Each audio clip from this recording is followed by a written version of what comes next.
Welcome to House Common Blood, where strangers are family. Every episode contains graphic content, including, but not limited to, copious amounts of blood, unnecessary cursing, death of all ages, be they infants or mortals, fantasy drug use, nudity, mentions of sex, and sound effects of various qualities. Cannot stress enough that this is mature content with adult themes. You have been warned.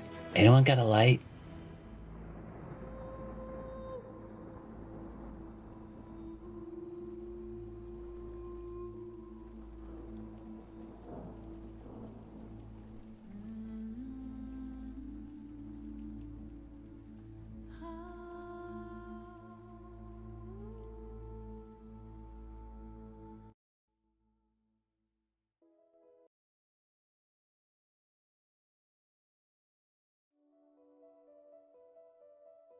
Welcome to House Common Blood. I'm Gray, your DM and host. We're a D&D 5.5e podcast currently playing the adventure Hangmen Worms of Frostheart. The story follows a group of misfits facing sentient calamities threatening to destroy the world, led by a genasi army called the Rebirth Bastion. Most of the monsters I use are created by Oh Hi Mark. You can support his Patreon, although everything he makes is free. The music in our games is curated by D&D Breakfast Club on YouTube, with credit to each respective artist. I'm joined here today by Mega. Hello, I am Mega, and I play Eddie, the Otterboy Triton Bastard class. That's it. As well as Aluya. Hi there, Nita here. I play Leo, a Black Bee Human Cleric Sorcerer.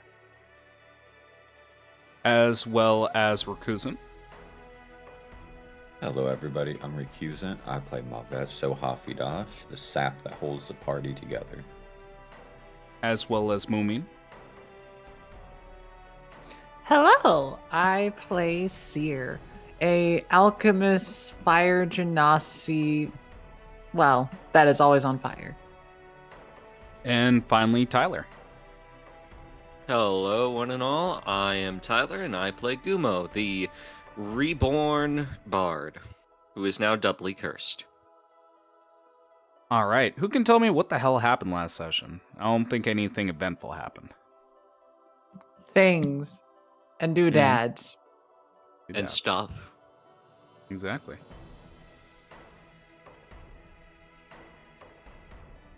Stare Everyone at once. slowly at give it a Nita. Oh, am I- No, I'm like, you're like waiting for me. I do the notes, people. Literal thing that you could read from.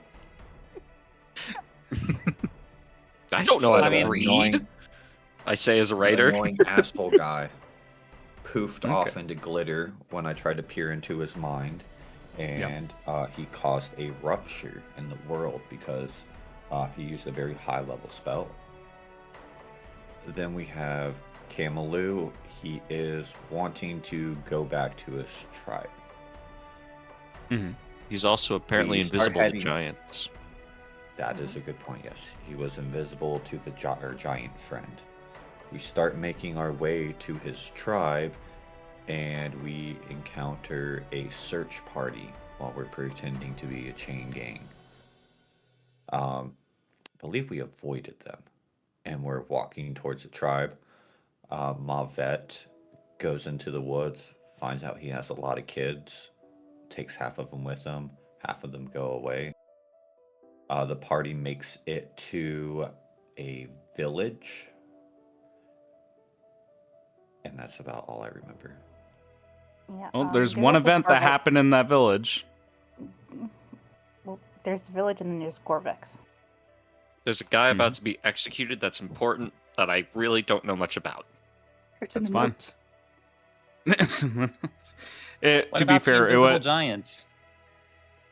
What about the trees? To be honest, Okay, if let's I read start. the notes verbatim, I wouldn't get no gold. You know what? I'll give you two. I'll give you 2d10 here for gold, and I'll give a d10 for each person filling in the gaps here. I'll take free Ooh. monies. Free monies. Money, money, money, money, money.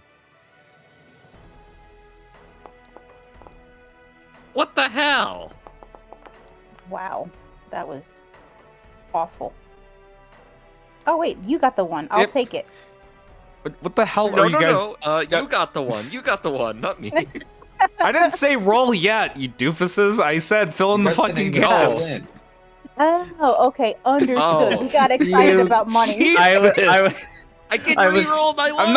I'm not giving you money for just saying one thing. I'm asking you to fill in the fucking gaps. I just witnessed you all having like a child moment when candy's introduced, and all you think about is candy. Oh my god! What the fuck? Alright. So after that love dimension door lollipops, thing okay. happened, Corvex came from on high. It's like talking, well, largely more interested in what we were planning to do. It's like and willing to give us information about the three different obelisks, like that we were kind of intending to go to anyway, because we were basically at a crossroads of where exactly to go next. We could either go directly to the tower, which is supposedly surrounded by a number of frozen statues. Definitely not suspicious at all. Nope. It's like we were also informed that there was a bit of hubbub down in the village. It's like it seems like everybody was like doing a great celebration for a sea elf. They must have made up. So then there's a third obelisk. That's the one in the. Oh no, never mind. We were at the third obelisk. Yep, just those two. So we were trying to figure out ultimately which would be our best direction to go. The party was very suspicious about the fact that they were holding a party for a sea elf down in the village. So we ultimately decided we were going to go there first and figure out where we were going to go from there. We were at least informed that we could realistically reach either tower within a day's walk if we really wanted to, since things have opened up with a third level spell. On the way, like while trying to get around this whole thing about or understanding a bit, trying to figure out why the giant could not see Camelou. Camelou's well, at least Camelou himself. Presumably he can't see the others. I don't think it was ever actually mentioned explicitly. But it's like while dealing with that whole thing, we also made him invisible so that he could come along with us. Mavet decided to scout ahead, but he scouted ahead into a forest full of his literal children that were carried on the winds and planted themselves. So he left a portion of them to go off and spread themselves, become many, as it were, and then the other half bringing along with them, which made for a very interesting scene of a forest dividing itself in two, or I guess three. But we do eventually arrive at the village, as prisoners, and that's when we are inevitably led over to the impending execution of the general that has been missing for the past few days, or excuse me, not general, commander. That was his title, right? I'm not. No, you were right. It was general. He was Okay. general of like the acting army, and one of the seats of the council. So yeah, the long since been missing general, like being found. It's like and is literally at the moment of potential execution is where we left off. Yes, absolutely. And give yourself a 3d10, Mega. That was very excellent. Just some smaller things I'm not sure. Yeah, was go noted ahead. In between. There was a person that ran into the central kind of tower that all the obelisks kind of clear up the air for. And it seems that if we don't get into that central obelisk fast enough, the statues or something else inside the tower will probably kill them. And the second thing is that one of these obelisks seems to be located near the giant that has been throwing around spears, which is also pretty important to note. if I'm understanding what was said last time correctly. There is a titanic creature that is throwing spears. That is correct. Yeah, that's deserving of a D10. Although I won't make corrections or add to this, I will at least mention one thing, because I'm fairly certain no one in this group caught on. But Gorvex did say something very interesting about the tower, and I'll just leave it like that. I already have it in the notes. I'm sure you do. I'll double check that post session, see how accurate you are. But well, I'll reference what Gorvex said in the future. But yeah, that is a pretty good recap, and we're gonna start off pretty damn hot here. I hope you guys are pretty excited for a raised a weapon and an execution. Like it's my favorite pastime. Kill, kiss, Yeah, kiss. let's put a little bit of tension on this. All right, so let's set the scene. Imagine buffeting winds. Like we see like a small flurry of snow over the little soil on the surface of this glacier. Keep in mind, this is like pushed up earth, and this is a section that has found a habitation. We see round huts and thatched roofs of... hesitate to say that, so I'm just going to say...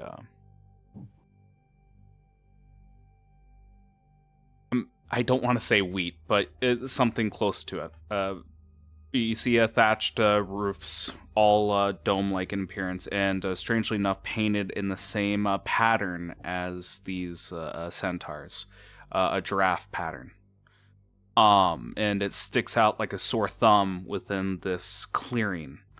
We see a group of centaurs of various ages, different professions at the center of the town, tracking up mud, kicking it up. And we see a kneeling sea elf. Again, hair like draping over eyes, hair pulled back by this warrior, Chibuike. And you see him trill his tongue as he is raising his sword in glee, like he wants to mark the occasion, the return of his prince with the blood of the very man that captured their prince. At this moment, you guys are acting as a chain gang, and Kamalu looks like he's about to spring into action and do something, but you don't know how effective it's going to be. What do you all do? I think Emilu, how do you express a challenge? The Seer's gonna cast Sanctuary, right? Before Sanctuary, I will at least like give Mega something here. Let's say Twanga. I like that. It's Twanga. It's like shouting to the best of his ability, because I'm not sure how high-pitched this trill is. It's like, yep. Twanga! And you see them stop, and eyes slowly look towards you. Do you still cast a spell as he halts, Nita? Oh, not me. It was supposed to be Seer. Oh, I I apologize. thought that's what they were going for. I have the perfect way of making it work. And that's by Seer just doing like the essentially quick throw of a little metal piece that whacks the poor counselor in the head. Are you actively hiding what you're doing, or is it obvious? Oh, I'm gonna hide it, and I'm gonna hide it by accidentally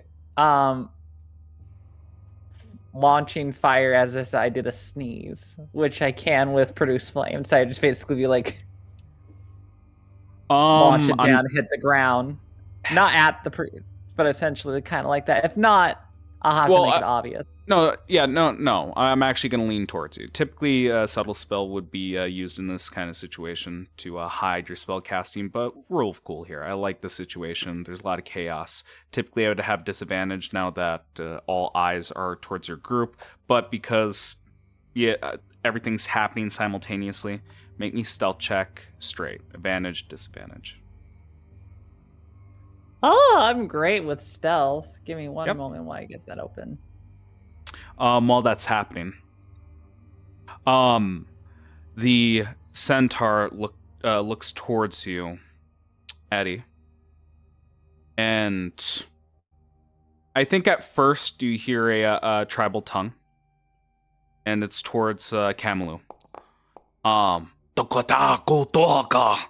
And they go back and forth, and the man shifts.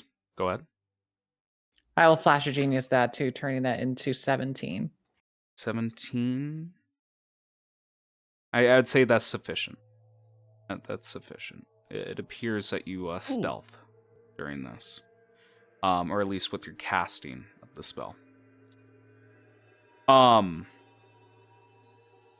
Towards the man, towards you, he begins to stride forward, sheathing his blade, and his shadow casts over you, Eddie. Then towards the rest of the group. And I'm going to say at this moment that he switches tongues. And you hear him say, "What did you say to me, Prize?"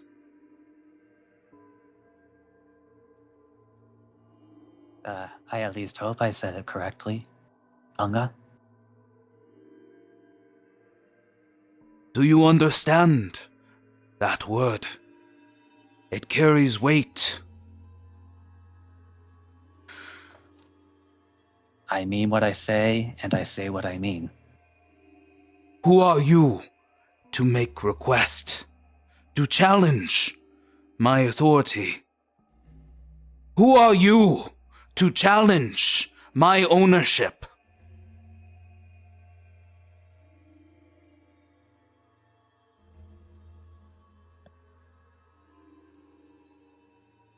Well, I guess for starters, how did you acquire him to begin with? I took my prize when we raised those devils to the ground. I took my prize when he attacked me and I won in combat. I took my prize, and it is mine. Who are you to challenge my ownership?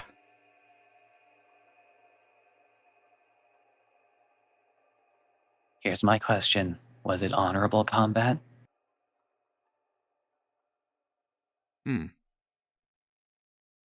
Up his character sheet. Could make this a charisma check.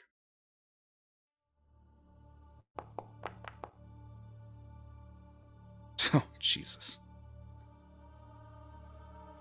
You see him huffing up his chest.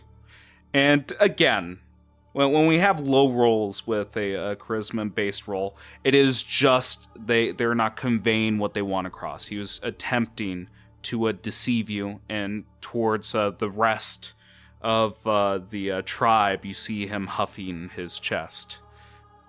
I took him on, one-on-one. I struck him down. And you feel like there is more to the story. Again, you do remember that one of the main things you guys were focusing on was evacuating citizens, protecting people from the siege. You could easily see it being misconstrued that perhaps Nereus was distracted at the time, or that this one-on-one combat was not as honorable as this centaur makes it out to be. So then you formally declared your challenge? Did you both turn each other face to face? You see him flaring his nostrils at you. What do you know of our ways? We engaged in combat, and I came out victorious. Does victory mean anything if it's not gained honorably?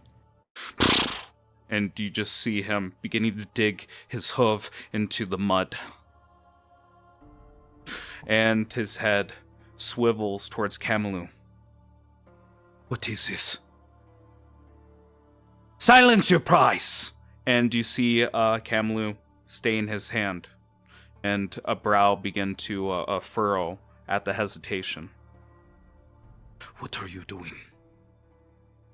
And Camelou just crosses his arms. Then Buike, fans out his arms towards the kneeling sea elf. He took you from us.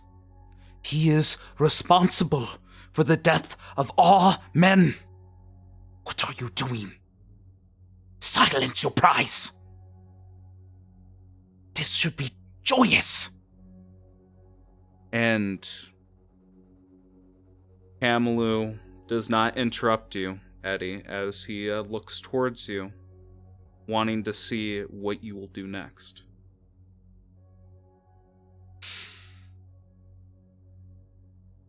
I may be an outsider, and I may know not as much of your ways. However, even among my people, we are able to hold our heads up high because we did so honorably. What do you know of honor? What does your kind know of honor? You see him sneer at you.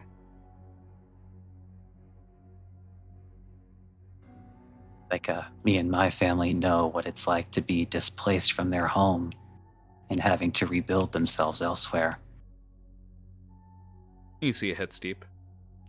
Let me pivot the camera here as you're making this declaration, Eddie. What is everyone else doing during this time? You can either be adding on to this conversation, or you can be pre-casting, pre-buffing, or doing stuff stealthily in the background. More importantly, Rakuzen, I kind of want to focus, while you're all mulling that over. Rakuzen, where the fuck is your character in this scene? I vaguely remember that you're following the group, but how close are you getting to the village here? Where are you? What's happening? In the tree line, still trying to be hidden. By the sounds of it, and it is not quiet, you hear Eddie's voice, and you hear him being threatened aggressively by a centaur. What do you do? I would stay where I'm at. I know Eddie can take care of himself until I see action go on. I'm Okay. not going to move. Okay. Let's at least focus in here with perhaps one of your children tugging at you. What are they doing, Father? And it's a pine tree. It's about up to your waist. They seem to be in a disagreement, young one.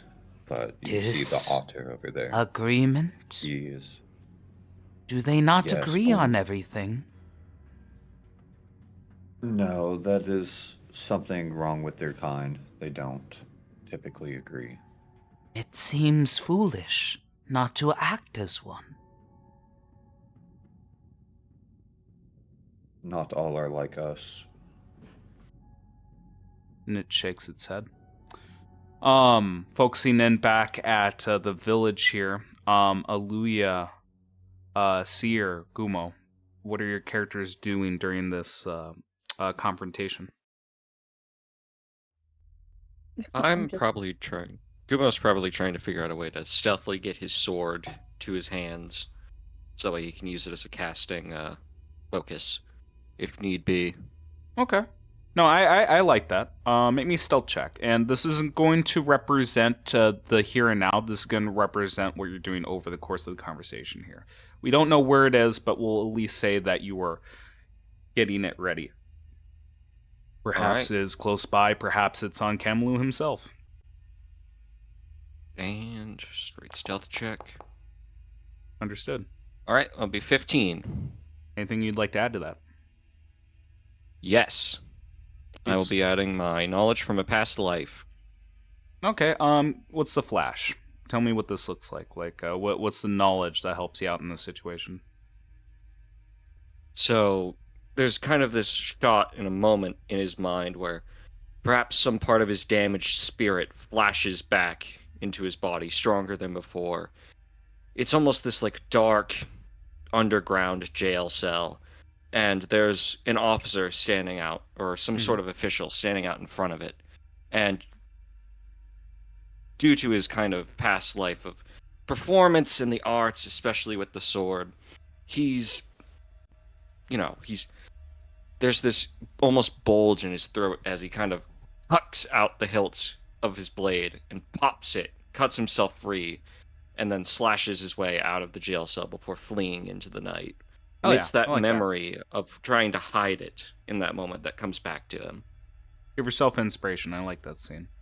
Aluya and Seer, what are you doing during this confrontation? Well, actually, Seer, I know what you're doing, but you can give me a less mechanical, more scene-based thing. Aluya, what are you doing? Just kind of taking it all in, but mostly thinking, boy, at least I had the trial. This dude's just gonna die outright. That sucks. You could say that their ways are primitive. Seer. In Seer's case, their eyes on the prize. They're essentially wanting to make sure this councilman, even if things doesn't go well, is like very protected. So they're like trying to palm and prepare like to throw this little metal thing at them. And Seer in the background is, and I know above table it's like it's just gonna be kind of like a produced flame where it just launched to the floor. But I just want the group, if they're staring at Seer, imagining someone trying to make themselves sneeze, and eventually it might happen. Is Luya and Seer close together? I think I don't know. they were behind me. The marching order where we were because of my aura. Okay. I think so, yeah. You do see a centaur approaching both of you from behind. Seems like a generic warrior. They have a steady, like I don't want to say gallop. What's slower than gallop? A slow like Trot. a hop. Trot. Yeah, Trot? trot. Thank you. That's what I'm thinking of. They have a slow trot towards you, and they are behind you. And it looks like they, weirdly enough, have something that they want to say, but they're waiting for their moment. Back to you, Eddie. Again, it seems like you're delicately navigating through like a cultural tradition here, with your request and what you want to do, but again, with your current status, it's being scoffed at. That you don't have the rights that a regular person would have. So to keep that in mind, a change of status would give your challenge more of a foundation here. We'll pivot back to him just sneering at you, asking, what right do you have to challenge me? What right do you have to challenge me?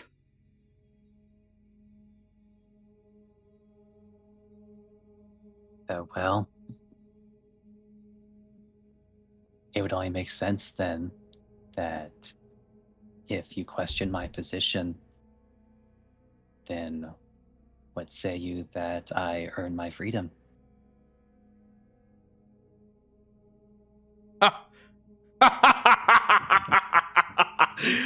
It is funny. You have funny prize. That is funny. What do I get? What do I get for allowing your freedom?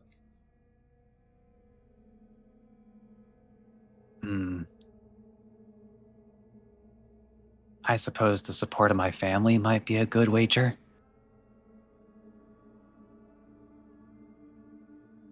And why should I give any shit about your family? I don't usually like throwing the name around, especially since not everybody knows it, but are you familiar with the Hayes family?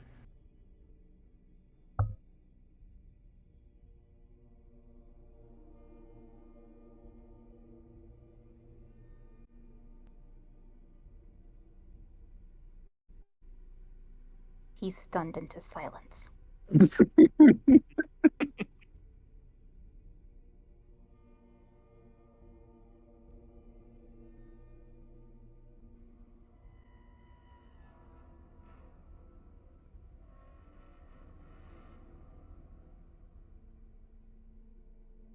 He was so intimidated by such a challenge that he is lost for words.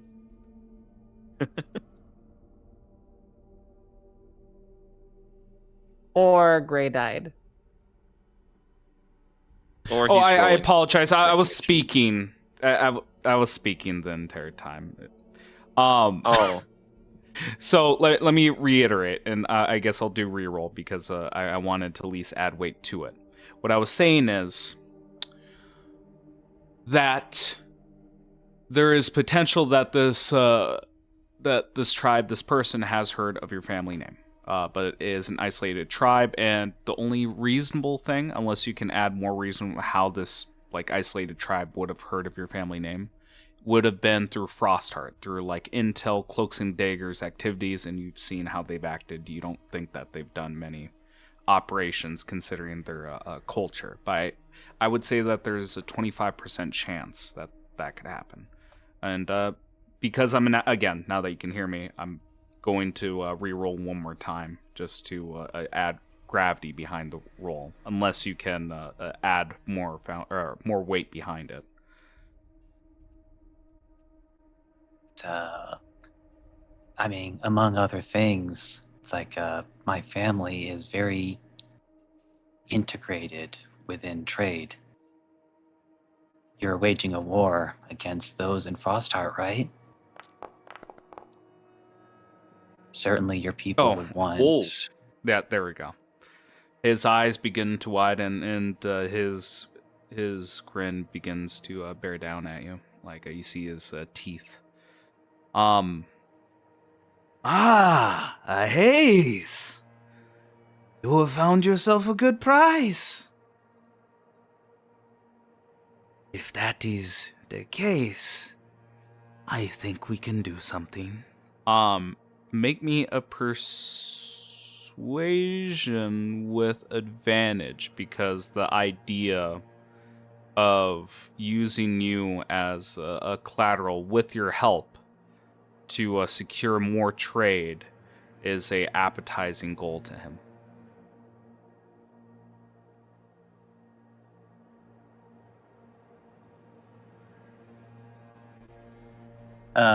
Persuasion, right? Yep, persuasion with advantage.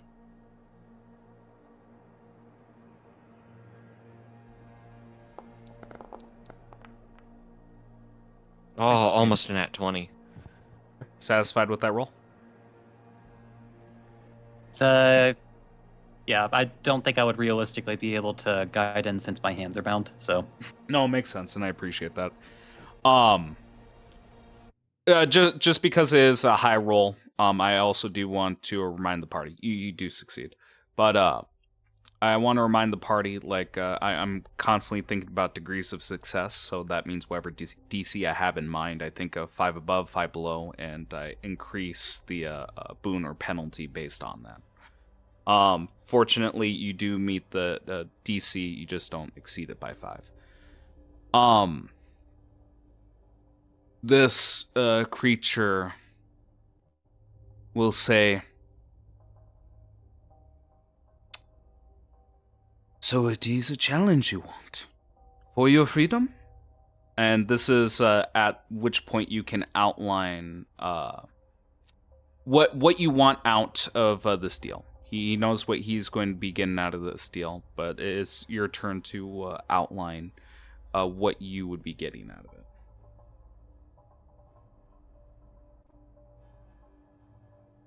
Well, considering everything that you would be getting out of me, it's like I believe that a fair prize for me would be not just my freedom, but the other prisoners as well.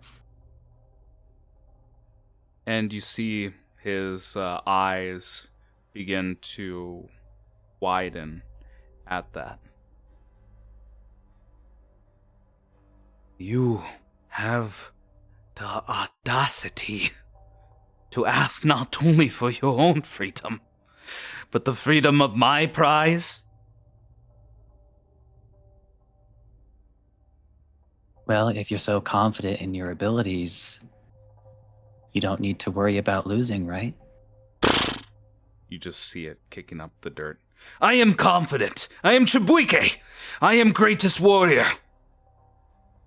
Then do we have a deal?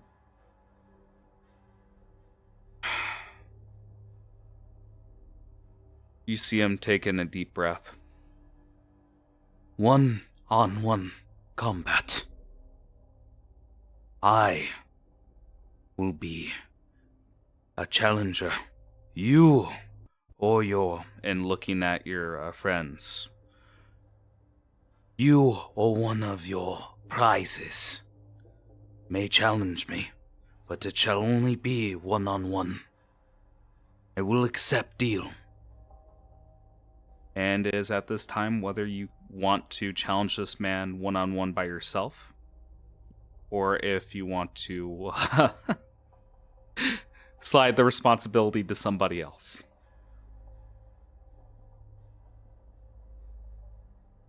That is honestly the hard part here, Mm-hmm.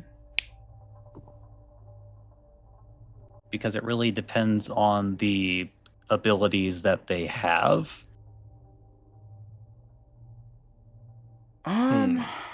So, if you want, who hasn't done a skill check yet? That'd be Luya, right? I haven't. I can do a stealth Yeah. one. Yeah. So, well, you're far away. So, unless you want to be creeping up, I can offer you a roll, but thems are the dice when you're away from the event. I can offer Luya like a check because she hasn't acted yet of analyzing the foe, or I can also add in Mavet if he like creeps in closer or starts to get envelop into the event here. What would you like to do, Mavet? I think we're good for now, then. Mm-hmm. So I'll do the check. Okay. Yeah. Give me an investigation with. Oh, good God. Okay. Well, I need to double check the stat it derives from. I believe it's intelligence. Yes, I know. Could That's also the be problem. nature. No. It's good for her because I'm considering a different stat here. Oh. Yeah, because I like to switch it up. Because she is specifically looking at what the person can do, and like trying to derive information from their fighting style. This might not help you out, but investigation strength. And I know that sounds weird, but you're staring at his full form. You're not using your intellect to deduce what he is capable of. You're actually looking at his form, the way that he's carrying himself, and like his bulging muscles to determine like how he would fight in combat. Because you can tell it's primal, it's brutal, but you don't exactly know what his weapons of choice or abilities would be. Right. So how would I roll this if it's strength? Just roll Just on as an- investigation and switch intelligence to strength. Okay. Oh God. Okay, here we go. 1, 2, 3.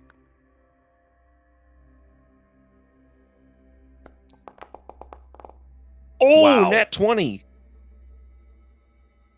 That didn't do you any good. I was gonna say That is a nat -1. 20. Holy shit.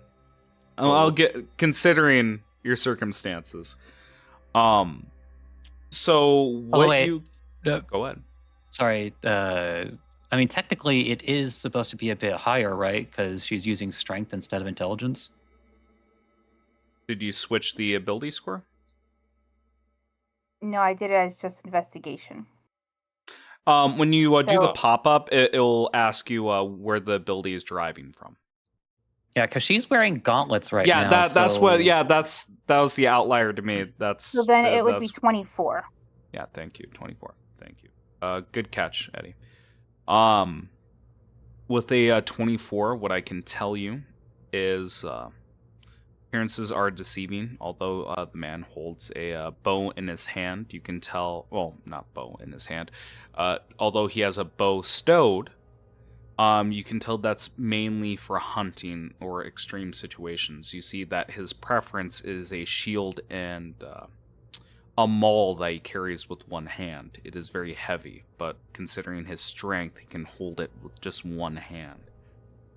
You have an idea that the man works with overwhelming force with his shield and maw, and that he uses his strength to his advantage along with his rage. Keep in mind, I'm not insinuating that he's a barbarian by any sense of the word, but he has abilities that revolve around getting injured or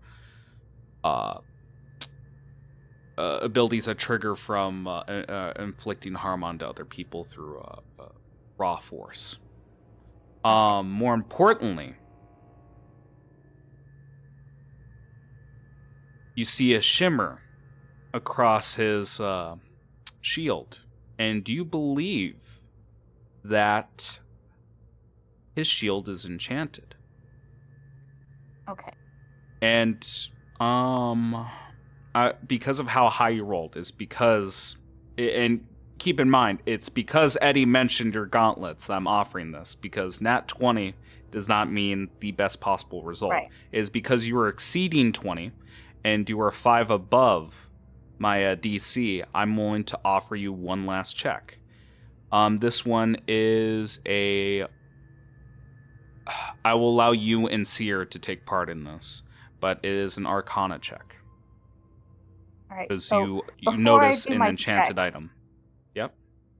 just to get kind of steered into this, I'm just gonna hold up a finger really quick, just up high, and be like, Eddie, Seer, a moment, please. I'm right Um, here. I was gonna say, it doesn't look like you can tear Eddie away from this. He's talking to a authoritative figure of the community. It would be seen as extremely disrespectful to pull him away from the conversation. Well, Eddie's occupied, but I don't know if that will help Seer, but I'll whisper it to her. The guy looks like he's really good with the bow, but I think he really likes to use his shield and his maul. It seems like the dude is strong as fuck. And I'm not sure, but there was a shimmer to his shield. It could be enchanted. I don't know what Eddie should do. I can take a look as Sierra keeps like pulling things from their pocket and just rubbing it under their nose. Let me take a look. And I will roll that Arcana. Okay.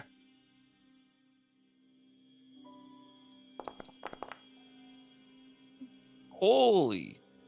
Oof. 2 nat 20s in Okay, a row. Okay, I'm just gonna read this verbatim just because of how fucking high that was. Because of your analysis, this shield grants the wearer, and again, you feel like it is not purely because of the enchantment alone, but because of the person that's wielding it. So a combination of both. This is my way of saying this is a feature from the creature. As long as this man wields a shield, the rider, not the rider, sorry, the man himself is unaffected by spells of second level or lower. He can negate spells and essentially gain attack rolls against people who cast spells against him. It appears that he recognizes the strength of spell casting and has used that to his advantage.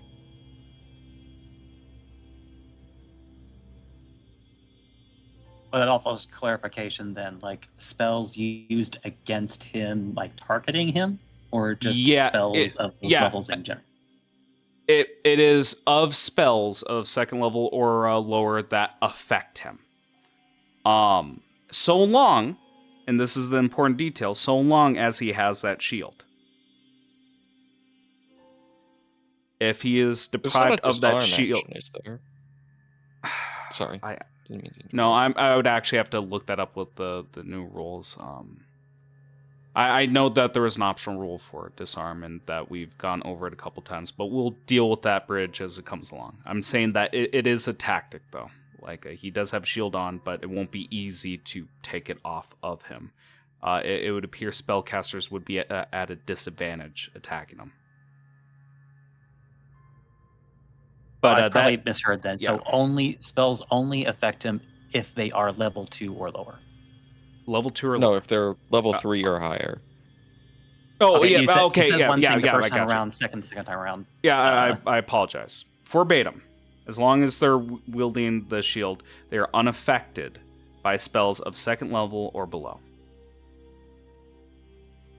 And when spells are negated this way, the creature will have advantage on its next attack. Ugh. Yeah, Hallelujah, it's nasty. that's- I won't lie, Aluya. I think that is a nasty equipment. If we were able to procure it, it'd be great, but honestly, that does put Eddie in a predicament. It basically, I think, will nullify some of the spells that Eddie uses. Well, update, well, at least not my defensive ones, since they target me and not him. Damn. All right. Well, Eddie is smart. I mean, if we can get him this info, he'll know what best to do. I think you would need to advise him to remove and disarm.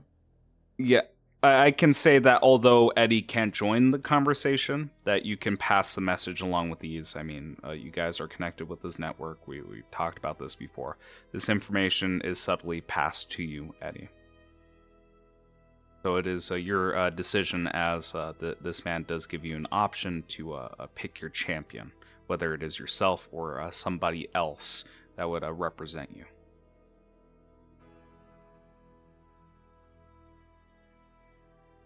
Do I have my sword, or am I still fidgeting? Yeah, I to will get say it? at this point you would have your you would have your sword, although stowed and hidden.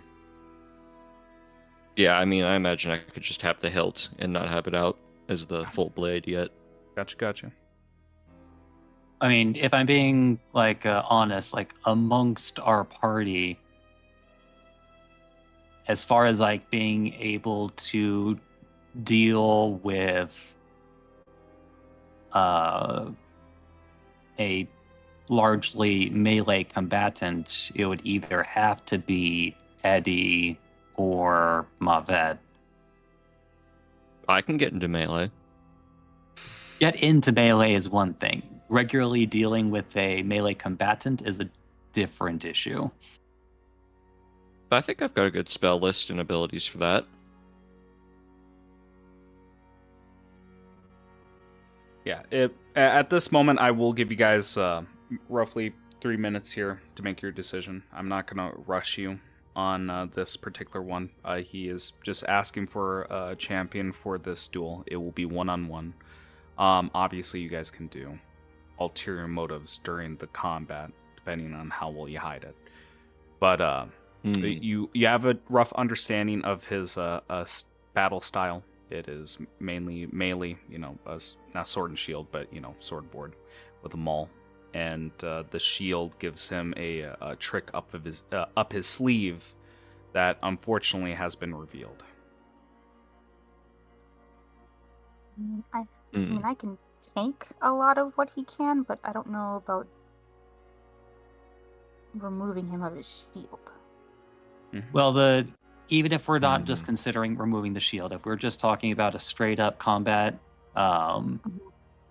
like the concern is both being able to deal enough damage to actually take him down, while also still being able to either block or endure the damage that he deals when he gets close. Hmm. What if I find a way to I'm not grapple him? confident. No offense. I'm not confident in your character's ability to deal with the defensive part, and I actually don't know what your offensive capabilities are, but Hmm. The defensive thing is, yeah, certainly tougher. There's a thing that happened behind the scenes with me and Gray that could certainly help with that in terms of being able to survive more hits, but in current state might be a bit tougher. It would lead to Because, yeah, I complication. don't have shield or anything like that. I do have a lot of other abilities to heal myself after I take damage or to, say, give disadvantage, but it's not exactly easy. I'll give you that, yeah.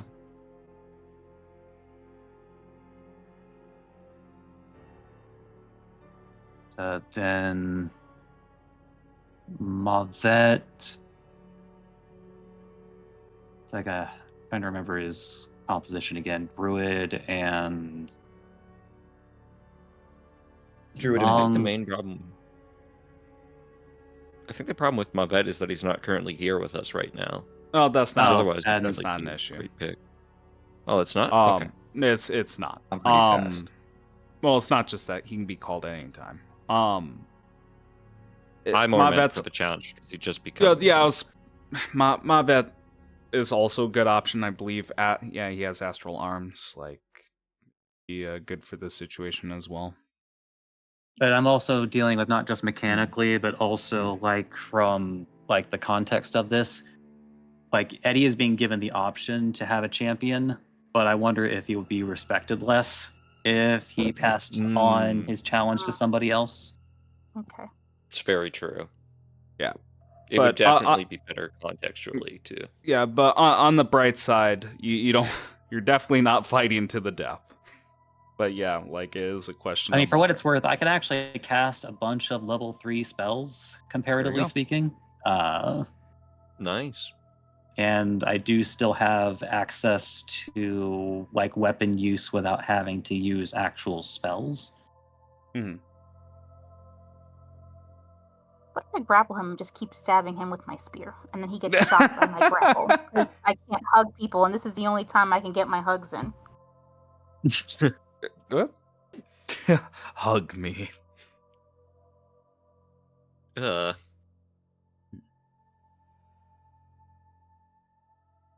Give me 1 moment as you guys deliberate. Please speak amongst yourselves.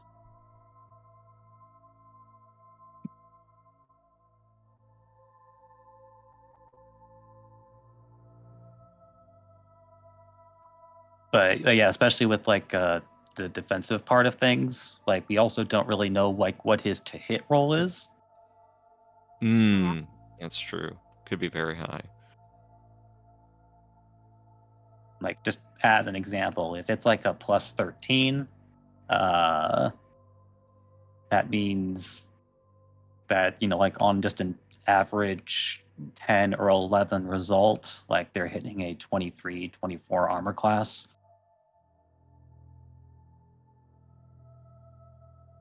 And then certainly if he's specialized in using a maul, more than likely the weapon damage that does get through is pretty severe. There's also I believe it's got the topple property as well. So it'll knock you prone a Yeah. bunch when it does hit. All right.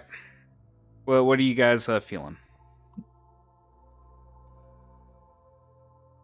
I mean, if nothing else, Eddie could force him to use the bow, which he's probably not that good at.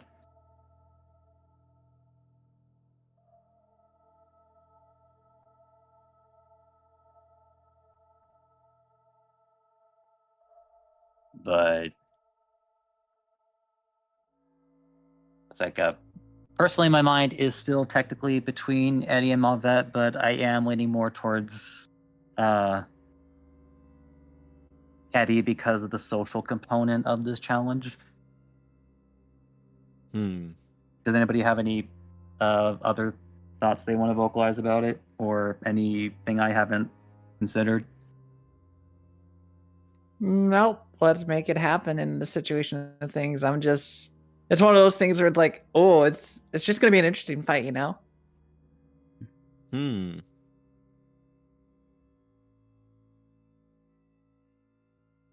I will at least like pose like a different train of thought. If you were to call Mavet, it could be seen as an extension of your own power, considering his composition and race, and the fact that he's not a part of the chain gang. You'd be calling him from the wild. That's at least like one alternative that I want to put out there. That it is different to say, oh yeah, I'm gonna have this woman right next to me who's also chained up, or this guy right next to me who's also chained up, fight for me, versus calling out in the distance. The power of the trees. Yeah, exactly. And the trees actually moving, and like a champion being called. That I don't fear like that your social aspect with that particular decision would give you a blow of any sorts. At least in my headcanon, because that sounds pretty fucking badass. I also believe Mavet Rakusan was a little... Yeah, you're a little upset that you weren't part of the 1v1s, right? Like back when we did the other duels, but I believe it was PvP in character where we had to make some strange rules for it. Oh no, Eddie wiped the floor with me. It was bullshit. Might be a chance at redemption. Every punch I give to you, I'm giving to him. Whatever Eddie does, I'll play along with it. Yeah, it's up to you, Mega, but at least that's my 2 cents on it. Let's at least see what spells Mavet is prepared right now, because he's not a full monk, it does mean we can't really ignore...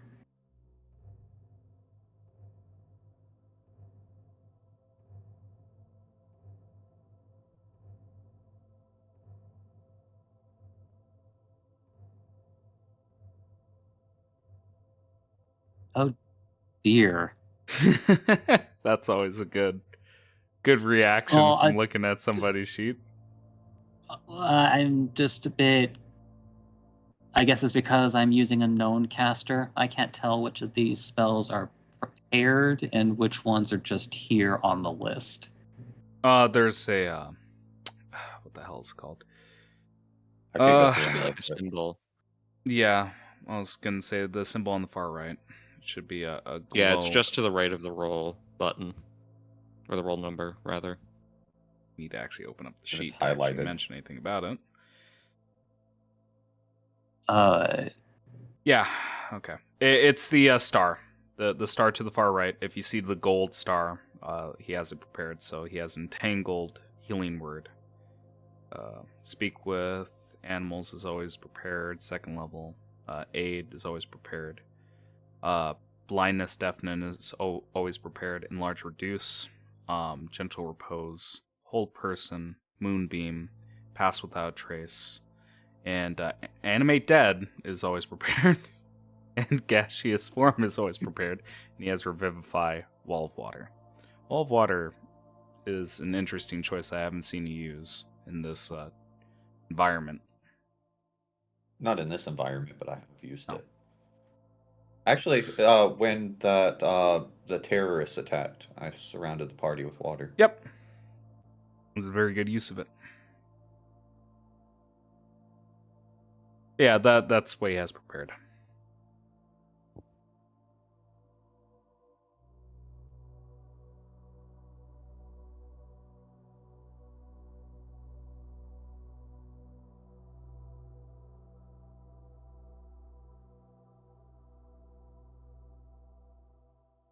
As you're deciding, like I'm gonna say Chibuike at this point is galloping, not doing a trot, like galloping around the village, and he is raising his arms, getting the the feeling of the crowd, the excitement. We hear him speaking in a foreign tongue. There's a lot of trills in his voice. And you just hear, like, in a foreign tongue, people chanting. And you'd presume that, again, it's probably close to Chibuike, like, that you'd hear in the chant itself, mixed with some other words. Oh, you know what? I think I actually made.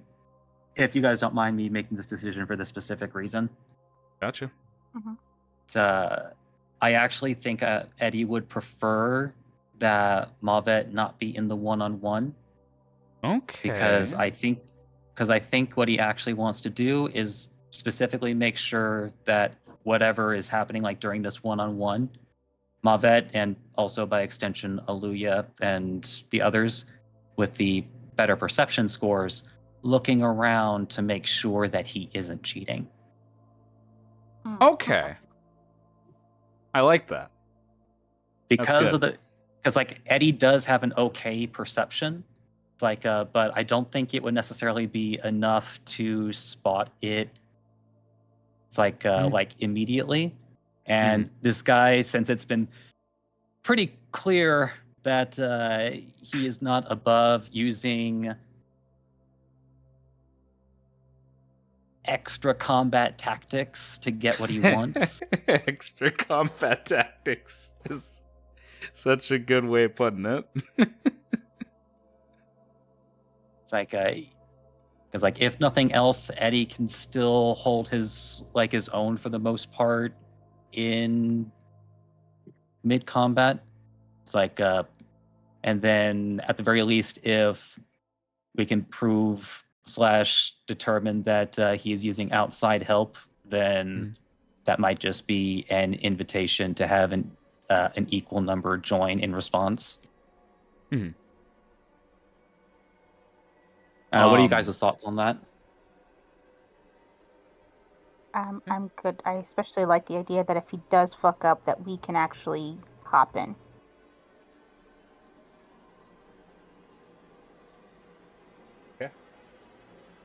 Yeah, I mean, I can always try and give you inspiration from the outside. It's not like they'd be able to tell that it's anything magically special. Okay.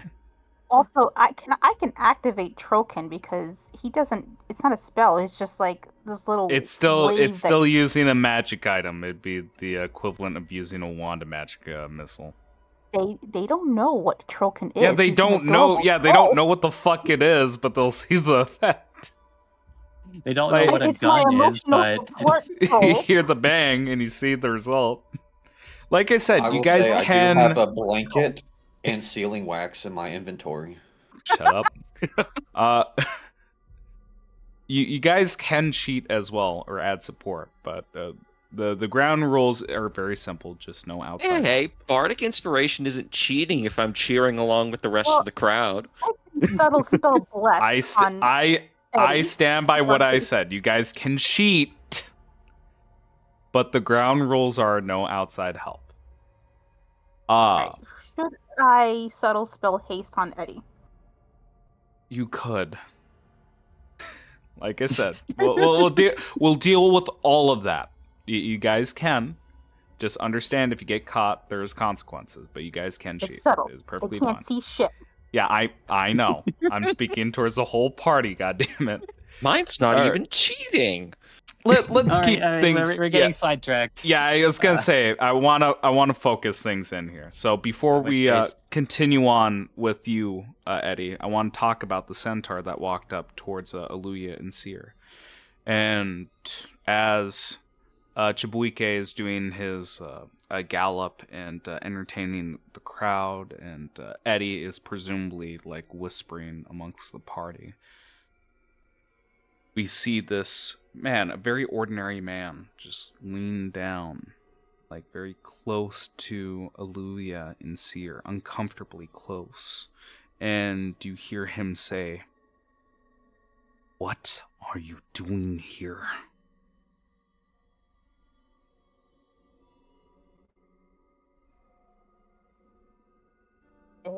Pardon? And there's a sneer on his face. It is just twisted in like pure anger. I thought you were going to stay in Frostheart.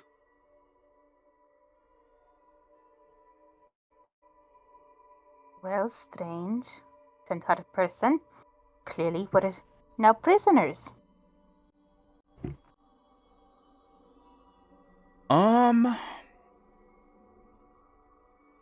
Give me, if you're going with that, because outwardly, at first glance, it appears that you're prisoners. Give me a deception with, I don't know.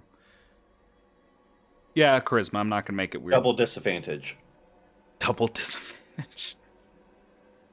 No. Just a charisma check. Yeah, just a standard deception. I'm not going to be weird about this. I'm clicking on my charisma. Nothing is happening. Oh, there it is. Okay. Not my fault. Wow. Oh my goodness, a Jesus. third natural 20. It's foolish, as I saw you before. Why the hell did you let them chain you up? I'm gonna glance at Seer. Did we miss something? Are we supposed to know this one?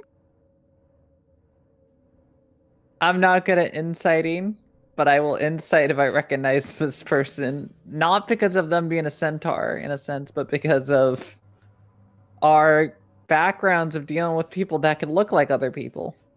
Yeah, you feel a similar venom, and there's only so many like shapeshifters that you know. The person will again lean in closer. Done you one favor, I'm not going to do you another. If you die, you die. Oh. Alright, let me fill in the gaps for them. Aaliyah. It's him. Not her that tricked you. Oh no, I understood. No, Okay, yeah, there you okay. go. You need a life, seriously, like the other one. Why do you guys do this? But anyway, why are I you didn't here? find you, you found me! No, clearly you came up to us, so you found us. Well, Just no, hand over face. Aaliyah, like, essentially, poor circumstances of us encountering each other once again. And in our case, we are trying to achieve a goal that we need, and being captured was one of those to lead to that goal. And I'm not gonna announce the person's name. But It's in the notes. I gotta go I look know it for him is, now. but I'm not just gonna spoon feed it. We're gonna pivot back to Eddie in his response, as during that time, that gallop, that cheering, they used that distraction to have that quick back and forth, and now they've leaned back. But you do know you have a potential ally within these enemy forces that could help you, should they be persuaded. Mega comes back, and he asks you a question: who will be your champion for this duel? What is your response as his gallop ends at you, like spitting? Oh, not spitting. His halt, slinging mud at your pants and feet. That it only seems fitting that if I am the one to raise a challenge, that I be the one to participate. I suppose you do have shred of honor. It is so rare.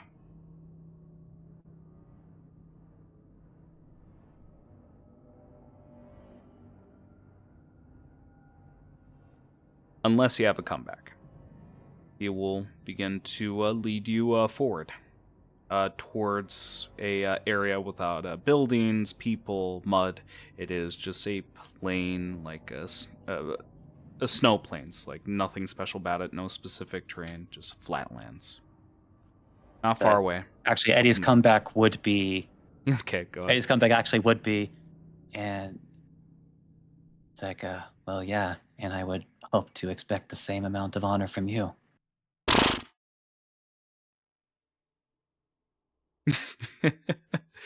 Kicks up mud, and you are released from your air quote shackles, and you see that Camlin will, for all case and purposes, will say that naturally he'd keep all of your items as prizes here. He would be re-equipping you with what you would need to fight at your full potential, and Camlu again is turning his back to the crowd. Like, the only other person that I'd actually see him talk is a strange centaur talking to Aluya and Seer. And he just says underneath his breath, like he's not even talking here, "Are you sure you can do this?" Gives you vape, this, that, what.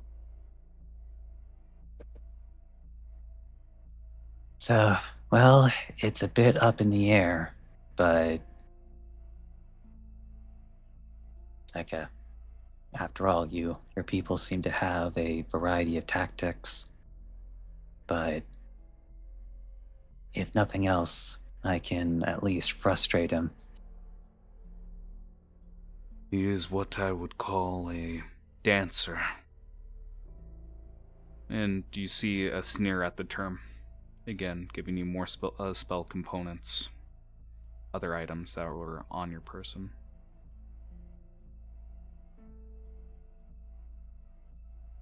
It's a dancer in what way? He knows just how to skirt our laws. Our tradition. You are right, he does have tactics in his back pocket. Not many would see what he does, and if he does do anything that's questionable, God damn, he I will found this work. fucking name. He will. Sorry, got sidetracked by that. He will work within the cultural norms, the traditions, to justify his actions. And he gives you the final items. Be careful. Well, I guess it's a good thing that we'll have more than a few set of eyes looking around, right? Nods and gives a smile. All right, we're going to be moving over to the battle map. Is there any cheating that happens? Any precasting? any bullshit that I should know about before I roll fucking initiative here? God. I mean, I want to Bardic do it. But I want inspiration? to respect Assume Eddie. everything you're doing is last second. That means the moment I roll initiative, the timer starts. I'm not going to be dealing with that bullshit, all right? We're going to keep it nice and easy.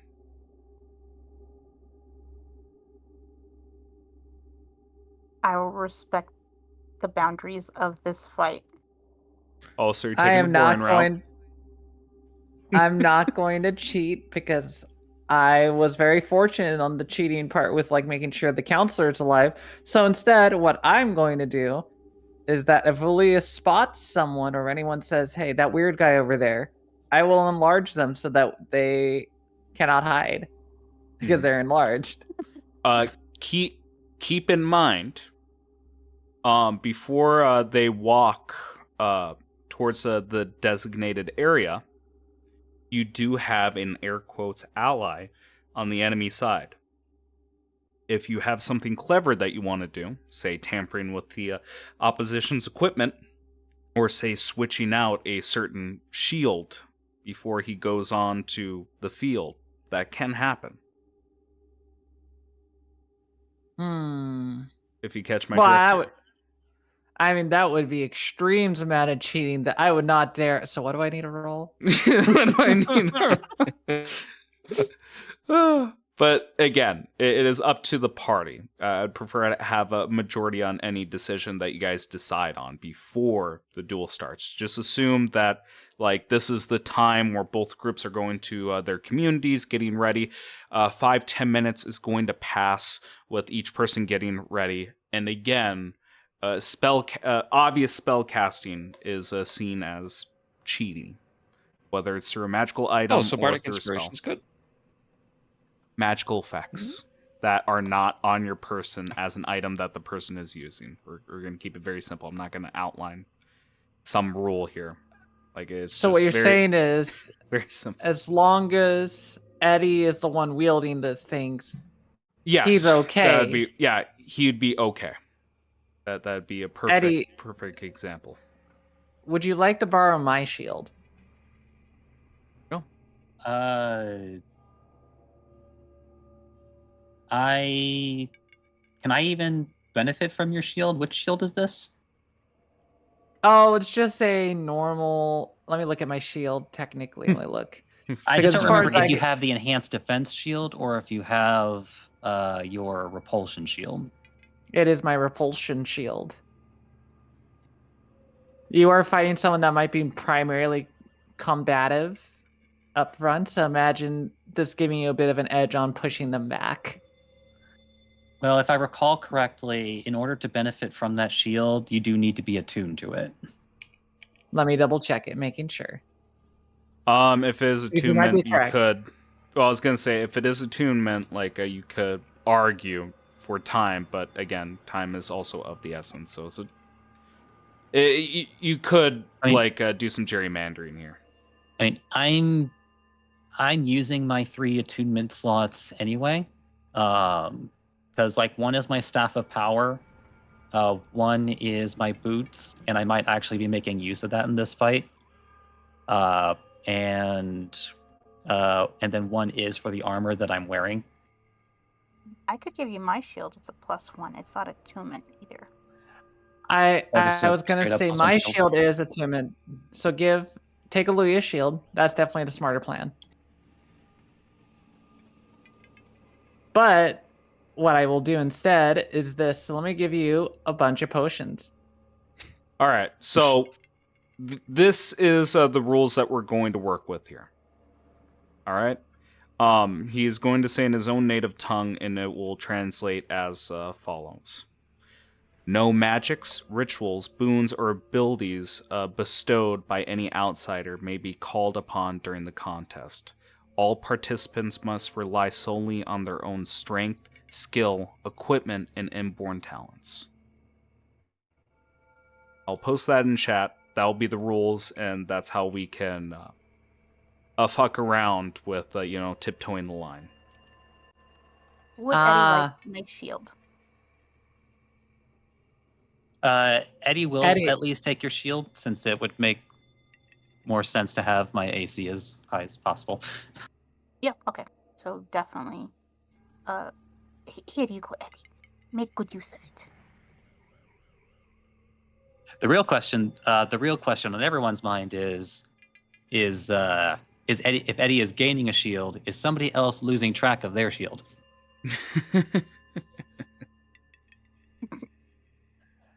I think I could do something that would be very subtle, because the main thing I would do if I were to mess with someone's shield, hypothetically, just hypothetically, is that I don't actually mess with the shield. I mess with the strap of the shield by, adjusting and tinkering it, possibly maybe able to make it just so that it's nice and loose. And, well, if you hit it in the right way, or, they get a little bit too rough with it, it just might slide off, or, maybe hopefully not snap, if that's possible, hypothetically.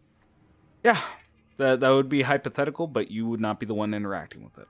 But yeah, that could be feasible. That is a giant request, but less than swapping out a shield or, taking it.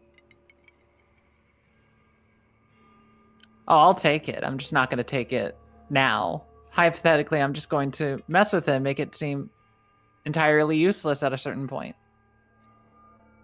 All right. And how do you do that? So it depends on how the shield is held. Is it a standardized buckler? Is it a heated shield? Is it a giant tower shield? We'll say tower shield. We'll make it cool. Tower shield. There's leather straps behind for the person to put their forearm through. Let me think. Hold on one moment. Yeah.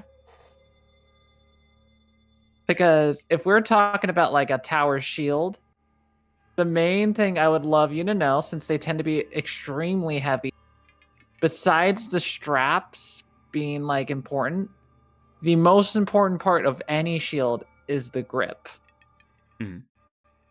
So if you were to say make the grip itself even slightly loosened from the shield itself, you're having a wiggly ass shield, or the shield essentially becomes useless because then, like, holding a handle and everything else is loose. You're not able to actually It would wield the have a shield. grip and forearm straps. You can deduce that.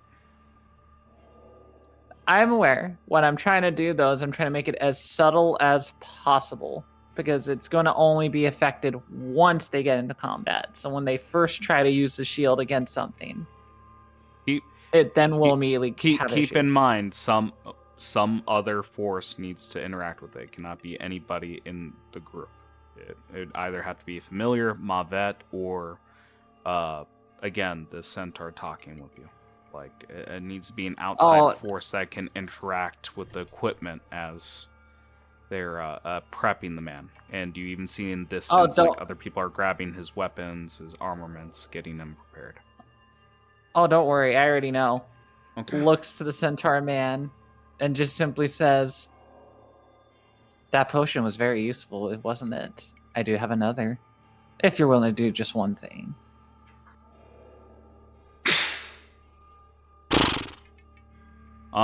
Kicks at the ground. I told you, I'm not going to do anything else for you. You've gotten yourself in this situation. I'm not getting you out of it. Well, you're not going to get me out of the situation. I'm not asking you to help me escape from the situation. I'm asking you to just do something small. Besides, how valuable that something thing small. is. Just a little twist in there of a strap, maybe a little bit of an unscrewing of a little bolt here and there, or even just a little crink and riveting or soldering. He's not putting together the he doesn't put together like the request, but he does understand at least like it's gonna be a tit for tat offer. Correct, and essentially, I'm not gonna do anything for you for just a potion. If you're putting my neck on the line, I need you to put your neck on the line for me. Oh, I already do. But the big thing too is that the potion also is your security. It also can make you disappear once again. Like the last time, if you remember. I might take the potion. At the end of the day, I want a favor for a favor. It's the only way I work. If that's what you desire, then I will just say one thing. I think you already know about my background well enough to know that I very much I wish to know less. Don't ask me to murder someone. She just said less. Yeah. I at this point I do need a persuasion check because although he outlines what he is willing to work for, like favor for a favor, he does this for you now. You do something for him in the future. But he needs a persuasion to like justify the risk and reward here. I'm great at these. I'm not. It's like a -1. Well, but it's going to be at disadvantage because you appear to be chained and shackled, and your favor appears to be short term or is going to expire soon. Unless you can dissuade him of these notions or that your safety is an investment, your favor is going to be a long-term investment. It's going to be at disadvantage. We saved this guy's asshole so many times. It's the main reason he's even talking to you. Oh my god. Like, it's one of those moments where it's like, I don't think I can dissuade him because it's one of those moments when I'm just staring, go like, "Are you serious?" Okay, how about? Well, look, person. Yes. Uh, what would you need a favor for? Which one of us would do you better, Seer or myself? Repeat that question? Basically asking in his favor who would be better in his situation, Seer or Oluya, to help him out, to try and get him to do this task. So I can try and persuade him. Oh, you misunderstand. I mean, all of you. One favor from all of you. Not individual favors. Just one. Oh. Well, damn. Let's speak for the others.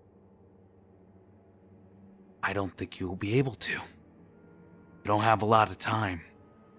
Well, I mean, I could get out of this if I wanted to, but we're trying to play it. Oh, really? You look Or like something. you're shackled down. I'm good, trust me. Oh, are you? Give me persuasion right. with the disadvantage.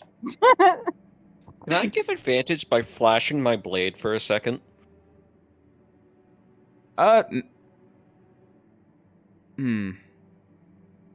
Technically, That I would actually negate.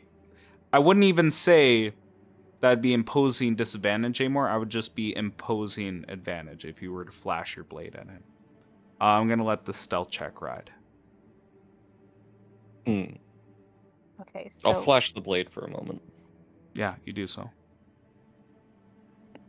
Taking it back. Let's see from the persuasion check. from me. Yep. Okay, is Persuasion it with advantage. disadvantage? Okay. With advantage. thank you. I'm not the persuasive one. Okay. 23. To tell you mechanically what just happened, disadvantage will no longer be applied to Asir. She will be able to roll with advantage, and the DC will be lowered because of this. Because it's akin to seeing through the illusion that you guys are setting up. He sees one of you's arm. He sees that you are very confident that you are not prisoners, that this is a facade, and you're pulling it off very well. And he looks towards Seer. Seer, I need that persuasion check with advantage on accepting this deal. On him accepting this deal, assuming that you accept his rebuttal, a favor for a favor. I mean, that's fair. Plus, that's how we become friends. It's by helping each other out. He Is just it? knows. Because we help so many times. Feel better because he thinks that I need a favor. I want to like so outline. You say so many times. You helped him out once, and he helped you back. It was one too many. No, if it's the same guy, we rescued him. Yes, you did. Twice, you rescued him. Technically. What was the second? Yeah, I got you. And more importantly, but the third time was when he was trying to escape, and I gave him a way to escape. We're getting lost through the weeds. Don't worry, I'm having things load. Don't worry. Yeah, that's fine. As a reminder to the audience, this particular shape changer was banished and also almost executed. I will flash of genius to make that a 16. Anything else? As far as I have, besides just, if I really want to sweeten the deal, I would essentially just like tap onto the side, and he would probably see a very familiar potion that I gave him once before. All right, so let me tell you, the DC was, again, assuming nothing else is being added on here. The DC is 15, and because you just met it, he is going to try to take the lion's share here. He's willing to do this small favor for a big favor, and that potion. And again, is up in the air what he wants. he will have another potion of invisibility once more. Okay, let's do this in character. So, he sees through the facade, then he looks towards you, Seer, then leans down. What is going on?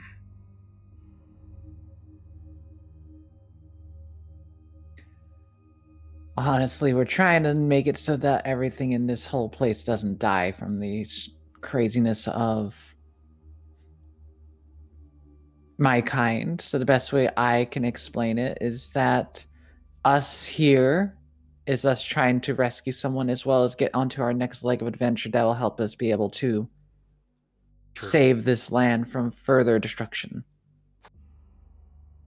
It's a little bit of the issue. I don't have an interest in that. All right? And he's looking around trying to keep his voice down. What you're asking me to do goes against my orders. All right?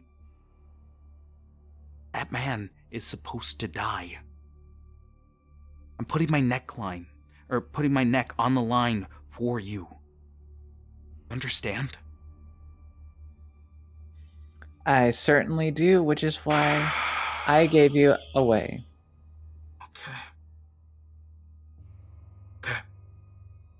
Okay. Steals himself. Hand it over. And you see him just coming up side to side with you, doing the backhand drug pass kind of dealio, almost like he wants to hold hands, but he's keeping like an open cupped hand behind his back. Seer basically just like slams essentially like their hip where the potion is into their hand. Just, for love of gods, stop running into me. And he does a small little trot. And no need for a check. Like, we've had a lot of checks. It just happens. He tampers with the shield. Mega, I'll figure out exactly how I want to represent this, but it will be easy to disarm him of the shield during combat. I'm not entirely sure if Eddie is in the know, like through a telepathic link, or if the party's keeping this hidden from you to maintain your own honor in this. Again, it's beyond me. It's up to the party. But it happens. I would like to imagine that like Eddie has to spend the whole time like getting ready, and his conversation with Camelou is probably eating up his time. He might not even know about it. Yeah, exactly. That's what I'm thinking. Like these are just all separate scenes. You do see a strange departure. I would at least say that, like with your passive Eddie, as again, just a strange centaur arrived, was near your friends, and begins leaving. And again, it's weird. Like perhaps it's a overcautious guard, or it might be something different. You just see the man like trotting away, and he goes into the shack and personally hands Chibuike his shield, and he ferries himself away into the community.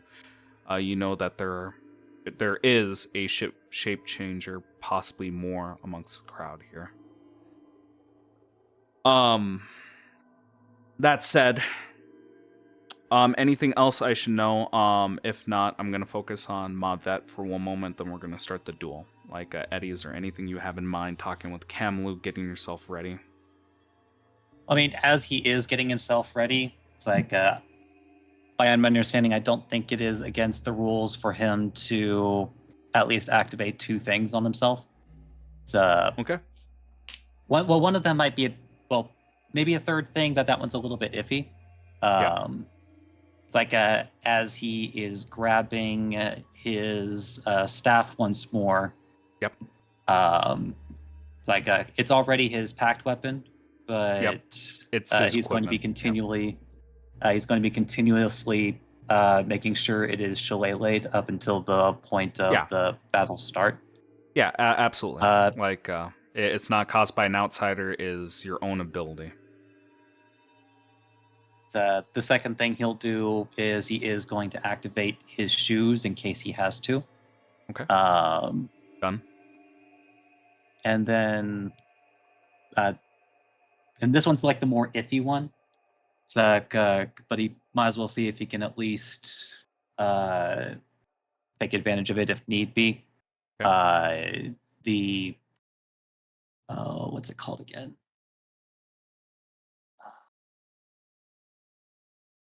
Yeah, leading up to it, possibly use his innate sorcery. It's like just making sure that it's active. Happens with ease. Okay. Yep. Yeah. But otherwise, everything else I did was for example, I used my sorcery points to help restore the rest of my missing spell slots from earlier. I used my magical cunning in order to assist with that. So basically, I was able to get it to where I have all of my spell slots. I have all of my sorcery points. Those items are active. I think anything else that he might try to put on to himself might be a little too much before a fight. So I think that is how it'll be. Yeah, you see Chibuike going through like similar process, not using magic, but again, similar type of ritual, where he is empowering himself with his own abilities. No one else is helping him out to your knowledge or perception. If something does stand out, I will ask for checks. Let's focus in on Mavet. Mavet, you see that Eddie and this man are going towards a field in the distance, like one-on-one in the snow. Is there any thoughts on your side, like watching this? Mavet is thinking to himself, Sky looks big, but I'm confident Eddie can take him. Okay. And if he doesn't, well, that solves an issue. Yeah, that he's weak. All right. Unless the party has anything else to say, the shield has been tampered with, and this duel will commence. Eddie, you see this man have a shield and maul in hand, and stowed on his back is a bow and a quiver. Although you see that he intends to just use the maul and shield.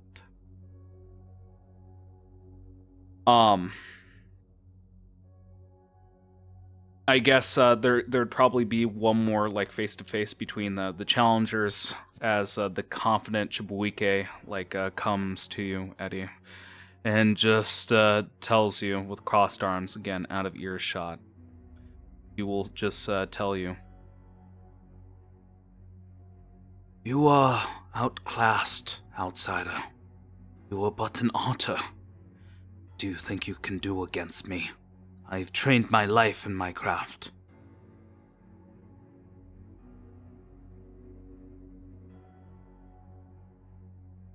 I've been to many places and seen many people. I like to think I have a good sense for how people are. I hope I'm wrong about you. And I am the same. I hope that there is a shred of honor within you, that you are actually a challenge. The man, looking towards Nereus, Lylaran, the general. He was a coward. He was no fight. I hope for a challenge. I hope you can actually bring sweat to my brow.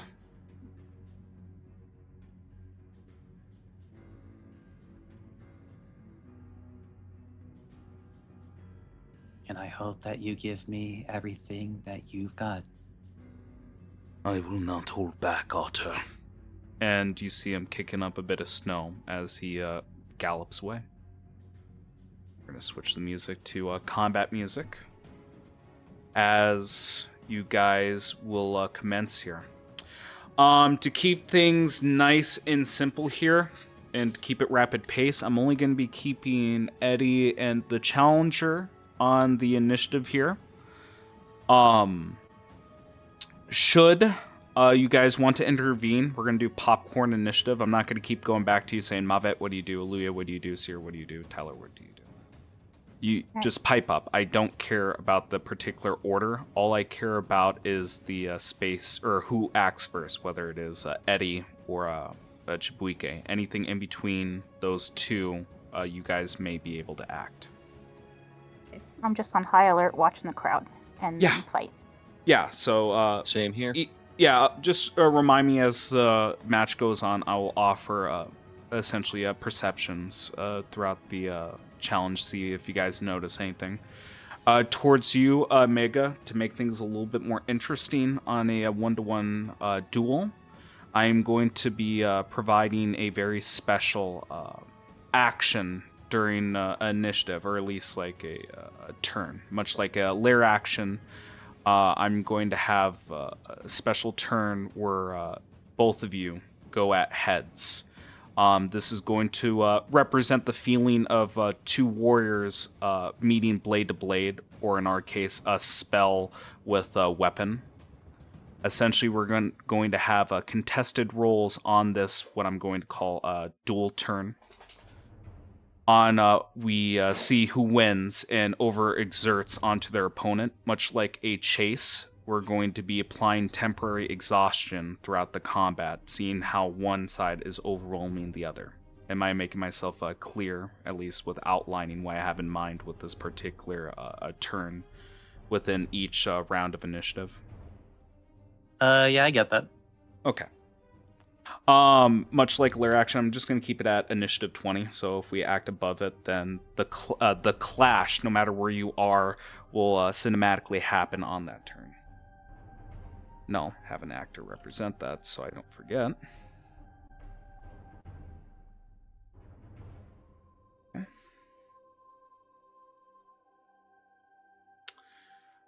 Right.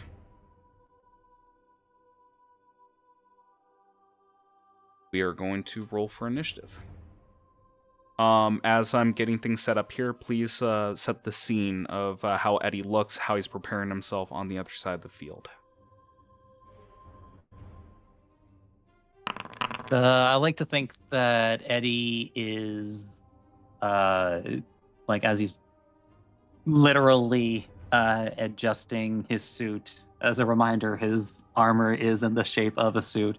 It literally looks like a businessman just trying to like adjust himself after after he just came out of a meeting.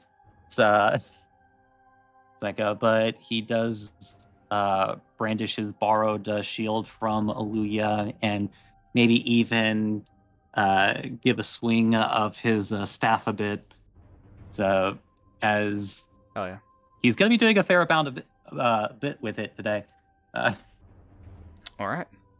Chibuike acts first, and he begins to run towards you. We'll see how far he can actually make it. Oh, see how far he can actually make it here.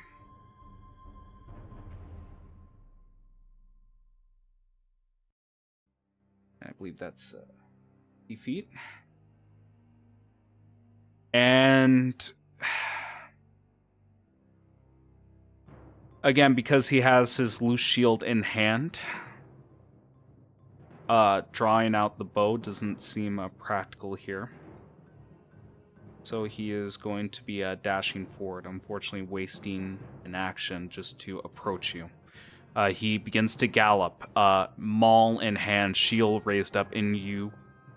I'm going to say with your passive, you feel like something is off, because you even see his expression looking at his shield like something is off, like perhaps the straps aren't aligned right, or the grip is off, like he's struggling to maintain control. For now, mechanically, his AC is reduced by 1, and there will be more effects as the combat goes forth here.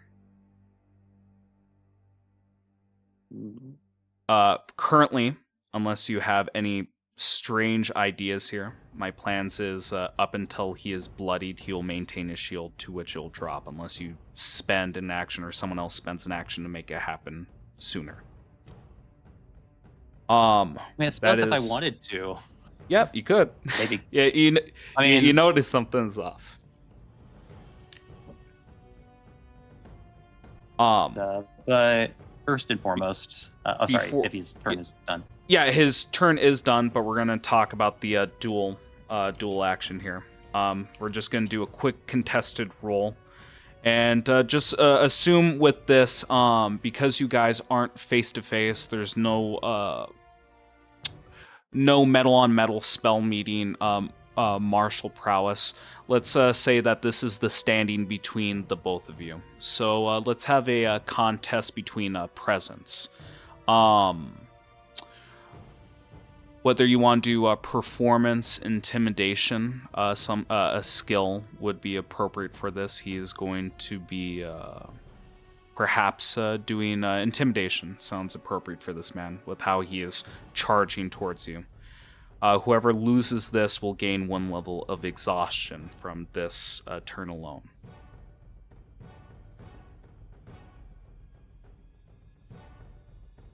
Okay.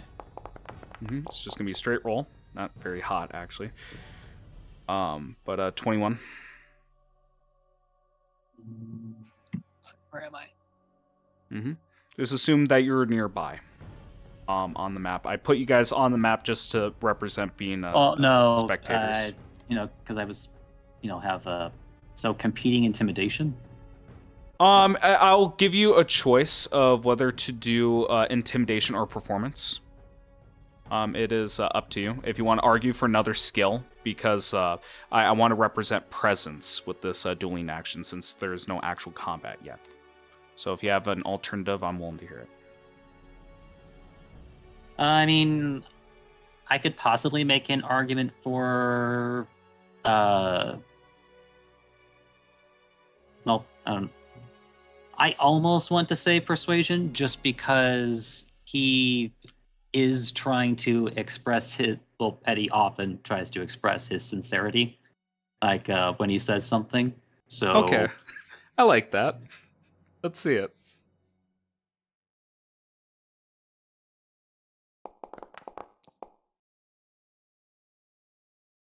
Is there anything that you can do? But not a great roll though.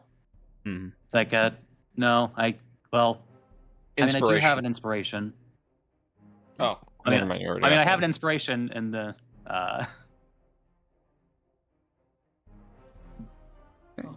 Let's do another roll.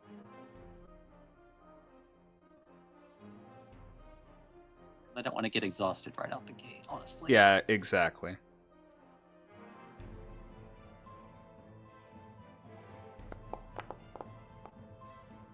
Oh, Jesus Christ. For the audience. Like another inspiration chance? Man, it really just wants me to exhaust myself immediately. I'm willing to allow like double inspiration. I can't remember the rules off the top of my head, but I think this is funny. So if you want, you can expend inspiration for him to reroll. Yeah, I'm gonna do that. If he gets another 3, guys, we just have to end session with that. If he gets another 3, can I get it back? So close. Oh, I got the complete 23. opposite. Got the complete opposite. Yeah, he gets a level of exhaustion.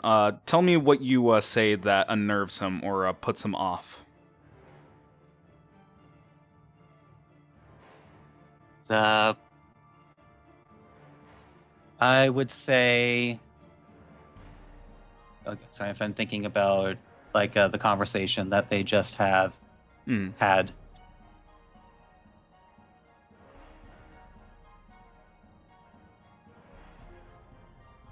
like maybe I'll do it this way. It's like as the guy's literally running up to him, Eddie stands his ground, and as he's now much closer than he was before, it's like I may not look strong. At least not in body. But I can tell you one thing. Twirling a staff around, I am strong of heart. Hell yeah.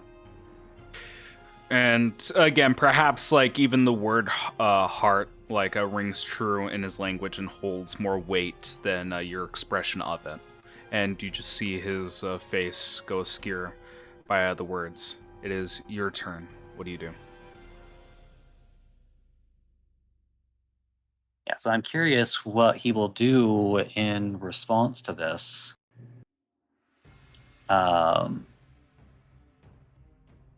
But Eddie is going to use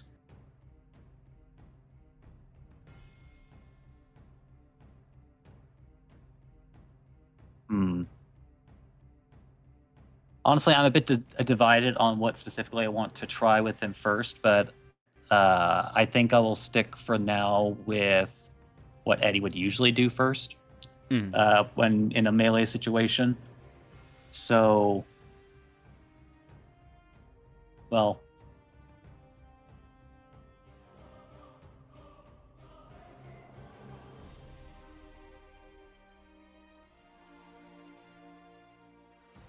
actually, no, on second thought, I'm going to test his character.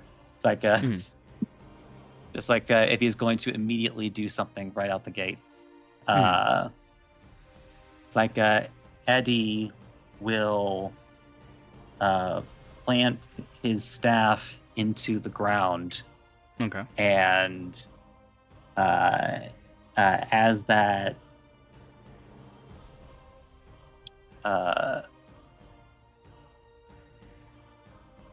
happens, like a series of thorns will begin to grow, and he is casting this at 3rd level.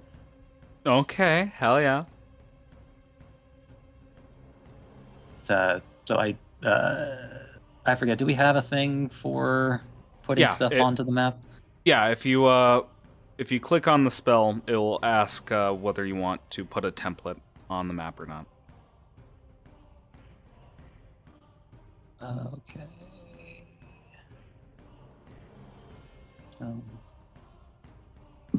But he is charging and not stopping, and even with the spell, you see a shit-eating grin on his face.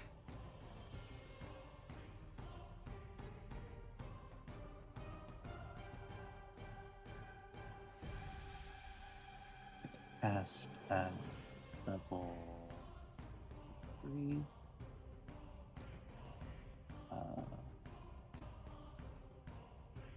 Yes.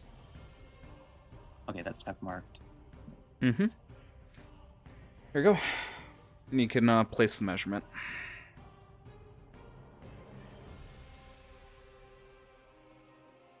I think like there's like a circle centered on it, so I think I just have to click someplace and it'll do it. Yes, wherever you want it, the place of origin to be.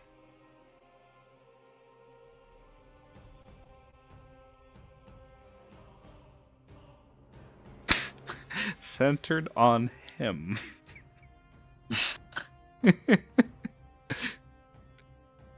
Well, no, not precisely.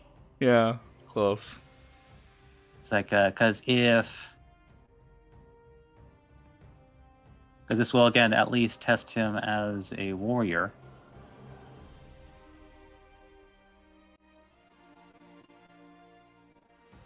Okay, did it do it properly? Does it look proper with your placement? If not, we can adjust it. Oh, sorry, I wanted to do like a damage roll immediately. Yeah. Okay, I guess that makes sense. Gotcha. Also. Yeah. Just click on damage roll. Yeah. Okay, well, Gotcha. Yeah, I got you. No. But you'll notice that like it actually surrounds the both of them. Okay. At the moment, he seems to be at a full gallop, assuming that his shield will protect him from your spell, not knowing what level that you've cast it at.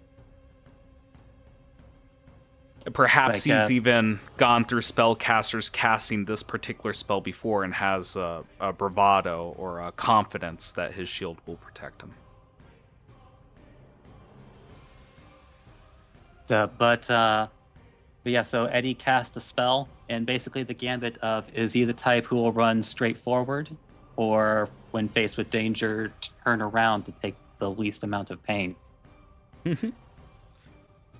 All right, it's Chibuike's turn. He doesn't know what's happened yet. He is still mid-charge, and he moves 5 feet forward and is surprised as he feels thorns piercing his hooves and legs.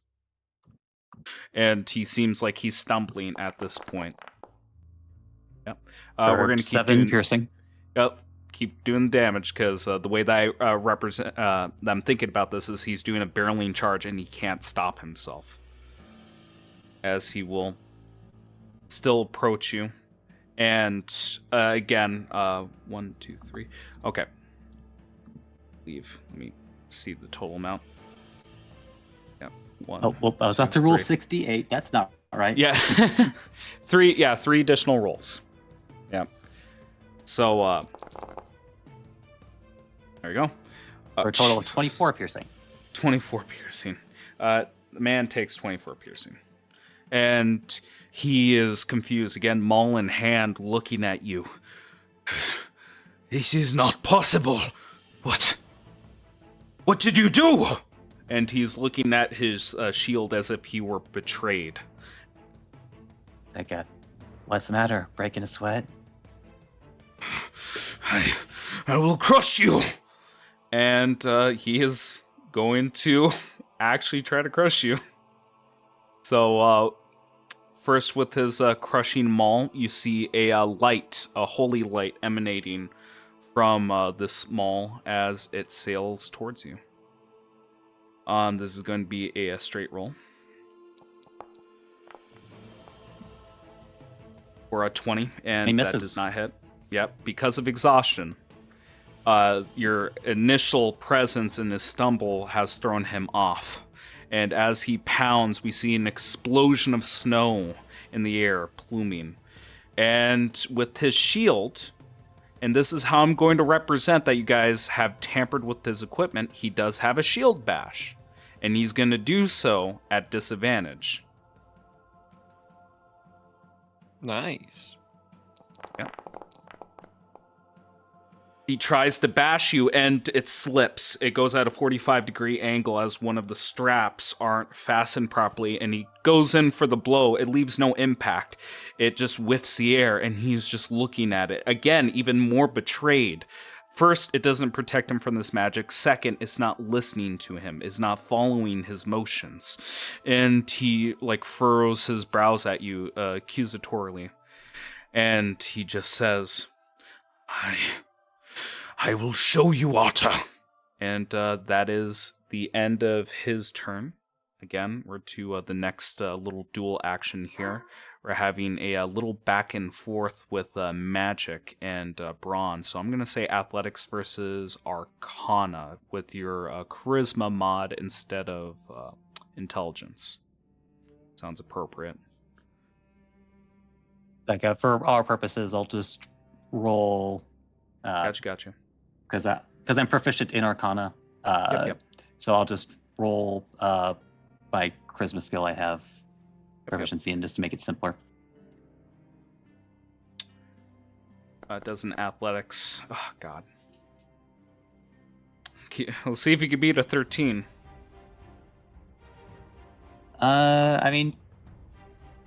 Look, we know how I was rolling before. Yep. See what I mean? I almost lost. Well, or at least almost tied. Yeah, with a 14, he takes another level of exhaustion. And just to represent this, you notice it is from fumbling with his equipment. He is exhausting himself trying to keep his shield in place. All right. It is your turn. So his shield still is on him, right? It is still on him. All right. In which case, it's like, well, I think he'd be pretty disappointed if I didn't at least use this. So Eddie is going to make an attack with his staff. Okay.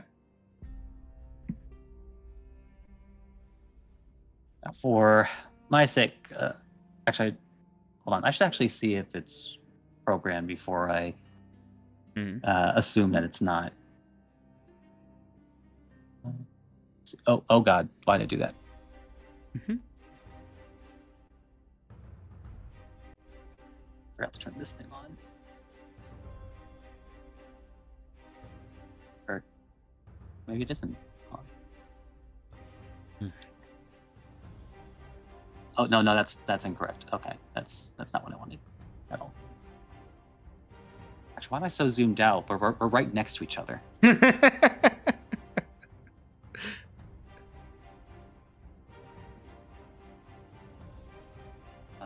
Shoot. Okay, I didn't know if we still had like that HUD or not. Or was it this thing? Oh, there it is. Just like, sorry, it's been a while since we actually were in a combat verb thing.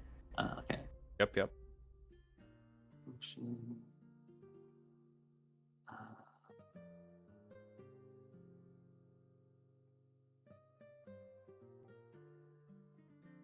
No.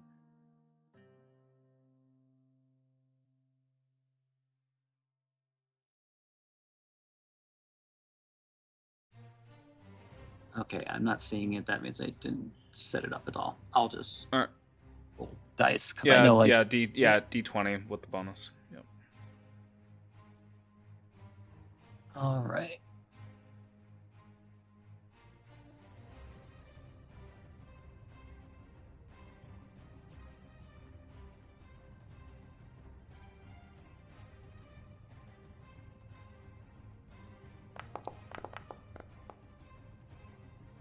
I don't think a 17 hits him. 17, even with the loose shield, does not hit. Okay. It glances off the armor. Then I'll make a second attack. Okay.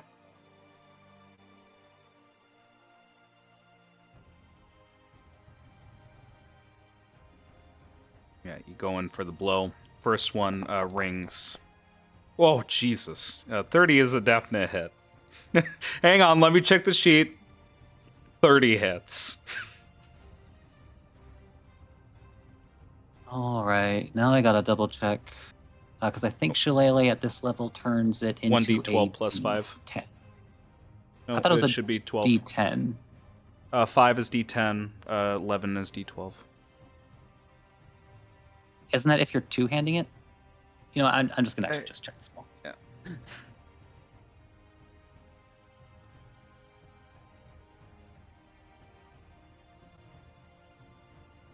Sorry, it's not that I necessarily don't believe you. It's just No, I haven't had a I chance do. to use... I literally do the same thing every time we talk about rolls. I always double check with the rolls. I don't take people at face value. Shillelagh. Come on. Oh no, sorry. Dang it. I shouldn't have clicked it.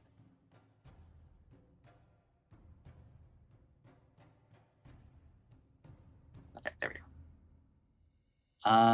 Damage die changes when you reach level 5.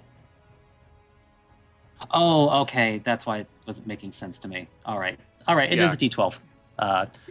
For some reason, I've completely forgot D6, like the 2D6. Yeah, I next did level too. up. As I was saying it, I was like, what the hell would be for level 17? But yeah, 2d6. It's like, I know I made an item in my game where the die type changes can possibly change to a D20. Not that really anybody will be making use of that, but you know, it is what it is. Okay, so Yeah, a d12 plus 5. well, actually, +7. Plus 7? All right. Yeah, because of the weapon. Oof, Jesus. So for 18 bludgeoning damage, and I need him to make a saving throw against being toppled. Okay. Constitution? I thought it was strength. I can't remember off the Oh, top no, of my no, head. maybe it is constitution. It's gotta be one of the two. Yeah, I can just never remember off the top of my head.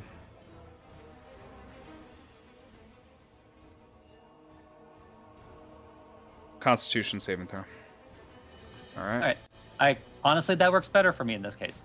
Yep. Because obviously the guy is... Okay.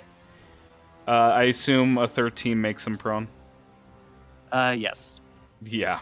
He hits the ground. Give me a little bit of flavor. What does that blow look like as you topple him to the ground?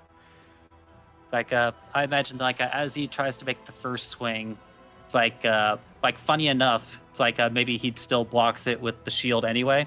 Like but then as he feels unsteady while wielding that shield, Eddie takes advantage, ducks down, and sweeps his staff underneath all 4 of his feet. I was gonna say bloodied, but I do like the cinematics of this, that you hit him towards the ground, and I kind of want to imagine the shield skitters away from him. And he just spits on the ground, eating shit. Any final things with your turn? Oh, this is now the point where I'm going to do a quicken spell. I didn't wind up having to do it last turn because I was just using my action anyway. And Eddie is actually going to make 3 Eddie blasts. 3 Eddie blasts. Hell yeah. Because now the shield's off, he should be vulnerable to spellcasting. Yep. So the first one is going to be a straight roll, which that's the only really one I'm particularly concerned about.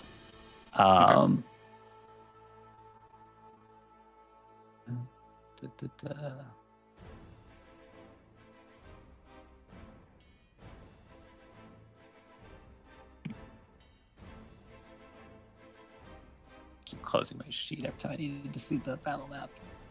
Sad.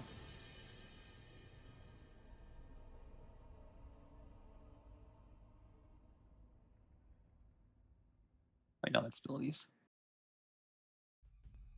Oh, there you are.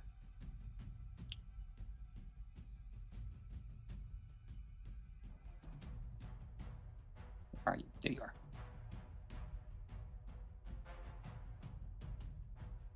All right. 27. Let me check. Hits. It's like, all right. I keep forgetting about my own ability too, but I'll add 6 bludgeoning onto this. I probably could have done it before. Yeah, but, Genius Wrath. Got you. Or rather, add my proficiency bonus, which is 4. Yep. Got you.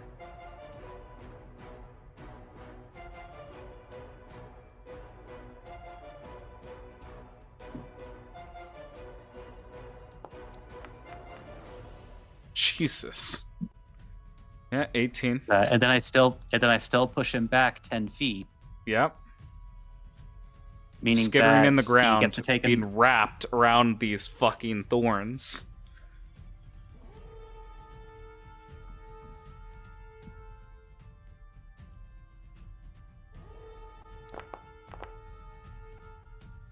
For another 8 slashing. Or, no, piercing, excuse me. Yeah, it all goes through. Yep, hit him again. Yep. Advantage on straight roll, right? And it is now his prone disadvantage. Okay. Gotcha. Yeah, so what I really wanted was the first one to hit. Yeah. Gotcha. Keep him within the center. Where'd you go? Oh, there you are. Double 18s. Who needs advantage? 29. Still a hit.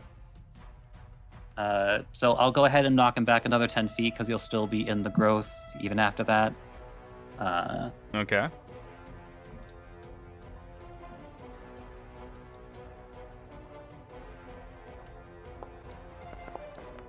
For another, that doesn't. Oh, there we go. 12 Yeah. force. 12 force damage. And another 8 piercing. Yep, still rolling And on I the still ground. get to hit him. And I still get to hit him one more time. Even if this does hit, I'm not knocking him back. Understood. Natural 20, but it got degraded to 2. Yep. Yeah, it happens. 13 definitely does not hit. Yeah. Yeah. But yeah, so knocks him to the ground, and then it's like, but as you can see, there are two sides to me. As he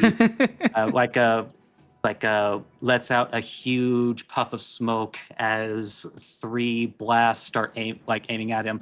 The first one hits him and knocks him back further into the thorns. The second one knocks him further back. And maybe it's only because of how much he's fumbling across that the third one misses him. Yeah, he is now prone that many feet away. Eddie has used his turn, so that will end Eddie's turn. Gotcha. Goes back to Chibuike's turn. He's gonna stand up. So the question is now, will he turn around in order to face his opponent once more, or to skirt around the spike growth, or will he face him head on? He has honor. He moves forward. Actually, can he even move that far without dashing? Yes, he can. He does have the movement. He's still center. So because he spent half his movement to stand up. Yeah, you motherfucker. Hang on, I forgot about that. Hang on. So, okay, 35, 45, 50. Fuck. Yeah, I'm literally 50 fuck. No, not even that because of exhaustion. Let's move it back one. Yep. That comes into effect here. He can only get to the center. So how many squares did he actually travel? I believe it was just 2. So let's take a look. Yep, right. 2. Yep. So roll 44. Gets to the center.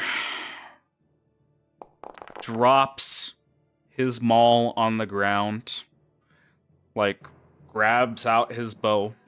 And again, you see that the amount of attacks you're taking are reduced because he favors his maul over his bow.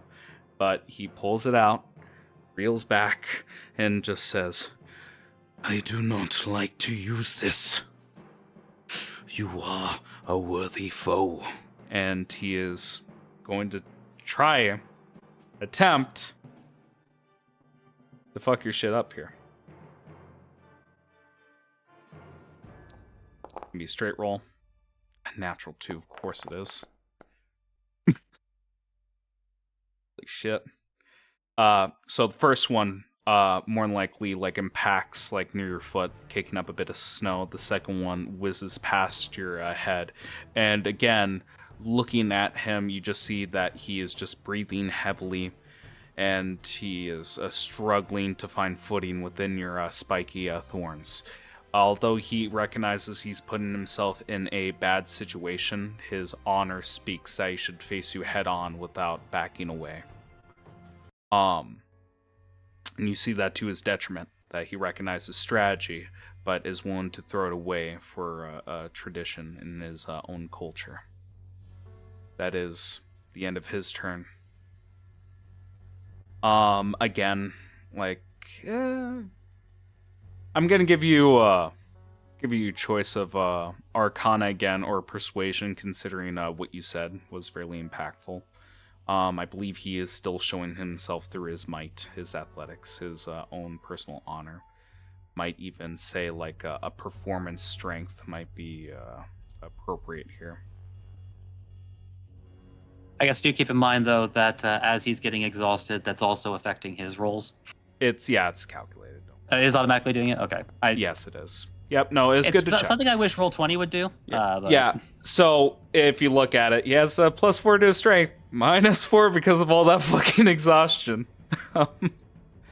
He rolled a 3, but that is his performance. It doesn't mean his stand is any less grandiose. He just looks fucked up. You took him through the ringer with this. I don't believe there's a chance of failure from your end, but we'll see how high you get. I'm still curious. All right.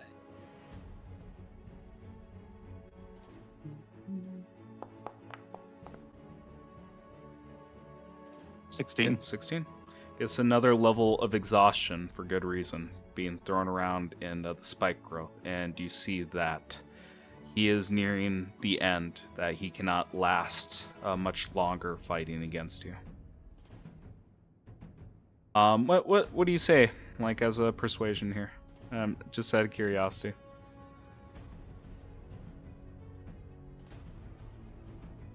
It's like Eddie, as he sees that he's like pulling out the bow and struggling, just like and so far no shenanigans have happened around him so far. Eddie would say, like, you know what? Maybe I was wrong about you. Most people are. And he's just breathing with his chest. Here's the thing. You're assuming that I underestimated you.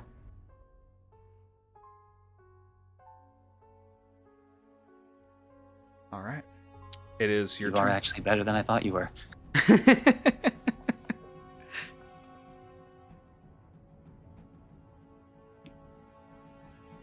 He grits his teeth. Yeah, I was gonna say he grits his teeth. There's a slight blood coming from the corners of his mouth as he is just holding his bow, attempting to hold it steady. What do you do during your turn? Yeah, so a funny thing, like since Eddie's boots are active, it's like he's actually going to look like he is gliding on smoke toward him. Mm-hmm. I kind of imagine this is gonna be a weird pull, but like I'm imagining like a rail made of smoke and Sonic the Hedgehog style grinding on the fucking rail. And he will make 2 attacks with his staff again. Yep. Batter up.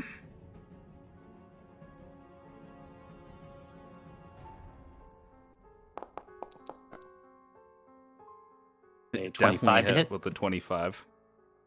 And con save as I roll damage. Gotcha. Mind you, all of these are non-lethal blows.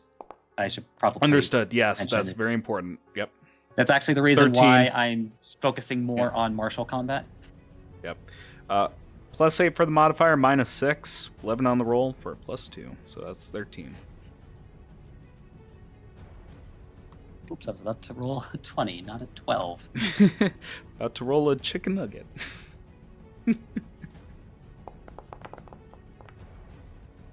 Oof.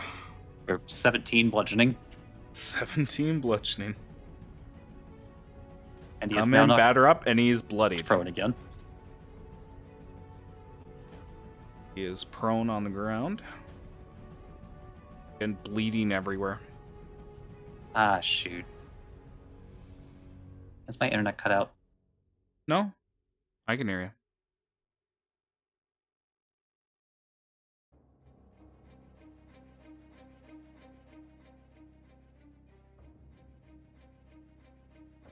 Mega.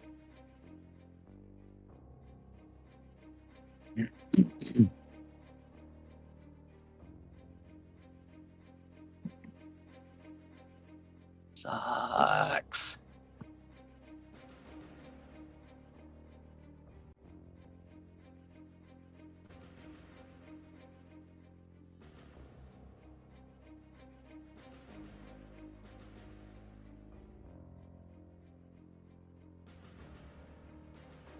Yeah, that's what I'm thinking. Let's hear the peanut gallery. What the fuck's happening in the background as Eddie's ironing out his shit? Like, So, what does I the got it. audience look? Okay, just want to make sure. Internet cut out. Gotcha. We'll finish your turn, then we'll look at the peanut gallery, because I'm curious what everyone is feeling or looking like after your turn. All right, what's next, Mega? I might as well get my Genie's Wrath in. Okay. I don't want to keep forgetting that, or not keep forgetting, but I don't want to possibly forget about it. 4 damage is 4 damage. Yeah, I was gonna say it adds up. It really does. Sorry, apparently I have to refresh with Foundry. It doesn't seem to like it when you lose internet connection. Well, all right. If you're refreshing at the moment, party. Yeah, we can cut to everybody else. Yeah, I was gonna say, Aluya, Seer, what are you looking like as you see this going down? Any comments, concerns, or any ideas that strike you as this combat's been going forward here? She's just looking around, but it's mostly like, that gif of like Jack Nicholson when he's like, nodding his head yes in excitement. It's mostly a lot of that. Hell yeah. I like that. Seer?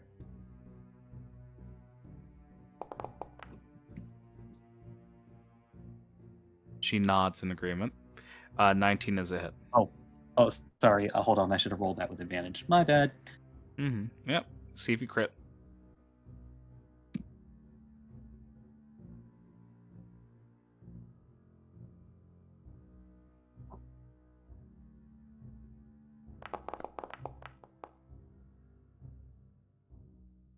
Okay, but Yeah. okay. Still a good hit.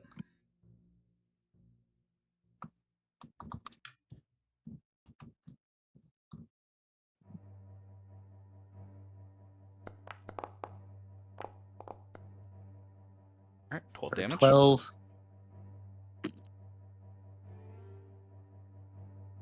As you're battering this poor boy on the ground.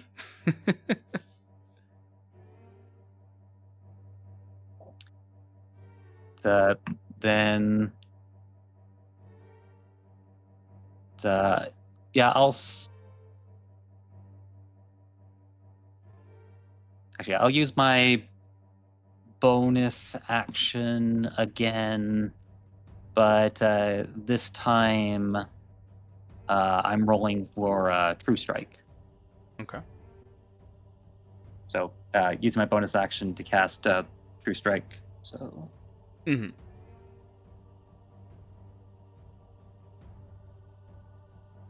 Oh, whoops.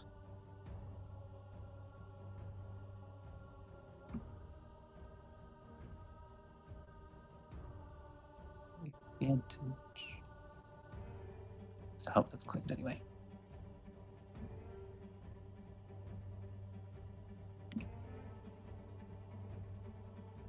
Oh, actually, when I press the advantage button, does it just roll advantage for any dice, or how does that actually?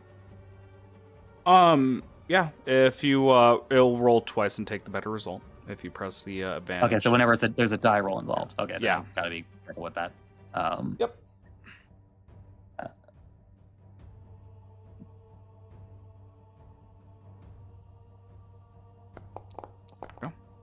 Actually, technically, this is a plus 12. But gotcha. All right. Definitely hit.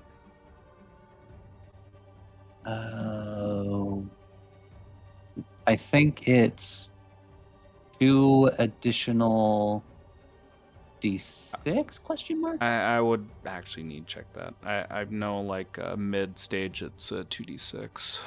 I haven't had to use it before. Yeah, I'm not sure with level 11 though. I don't think it deals damage before level 5. Yeah, so True Strike at level 11 is 2d6, so yeah.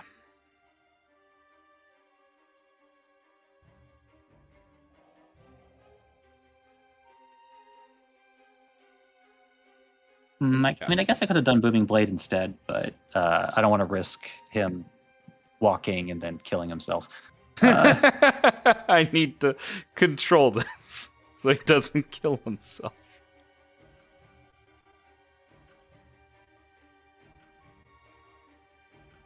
Incidentally, is this one of those NPCs where if they do go to 0 hit points, they die, or does he at least have saving throws? In this case, because it is a duel and it's a controlled matter, I would say you'd have death saving throws.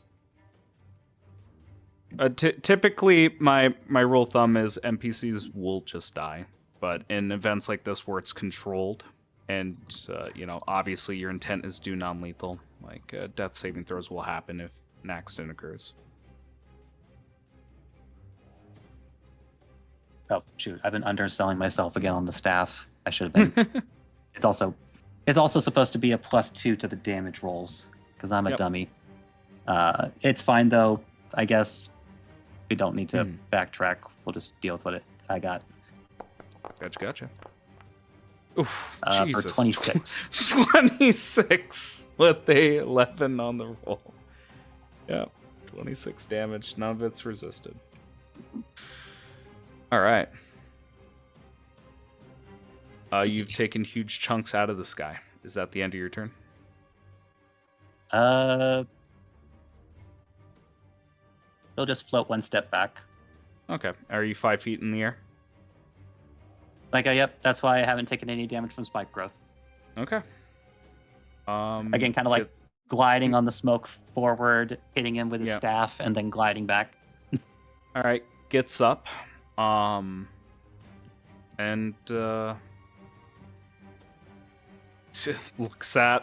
looks at his mace on the ground, because this is the exact same spot that you dropped it. But yeah, we're getting in complicated territory here. Eddie is actually constantly evaluating him. Will he pick up his mace and allow and let go forward, or will he continue using the bow? We're not going to go into... Yeah, I was going to say, we're not going to go into the details of the action economy here.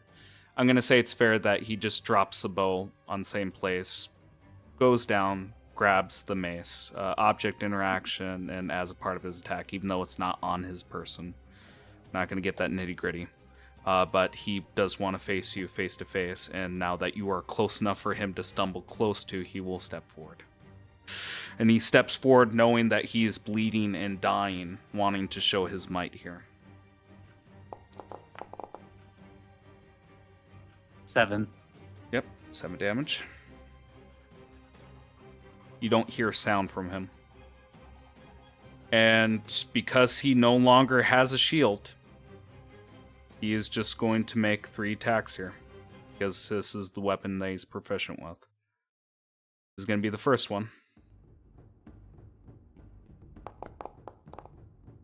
Of course, natural 2. Not even going to look at the result with that. Natural 2. See it. There we go. Natural 9. Rolling low here, baby. Again, just imagine he is... I want to imagine is because of his exhausted state that he is trying to put as much power behind it as possible, and we just see explosions of snow as he keeps missing you and hitting the ground. So thorns erupt in the air, snow erupts in the air, and he just curses at you in a foreign tongue. Kakuka! As he is attempting to strike at you.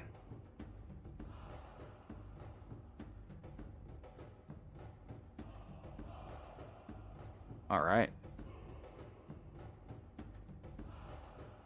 Same checks as before. The dual roll. Yep. And 4, I'm just rolling so fucking cold. Jesus. I mean, if it makes you feel any better, that probably then means that the exhaustion really isn't having that much impact. Yeah. I'm assuming you're talking about the D20 rolls themselves. Yeah, D20. Yeah, I rolled natural 4. It's the result is 6. Let's see your skill check here. Oh, come on. Did it do it again?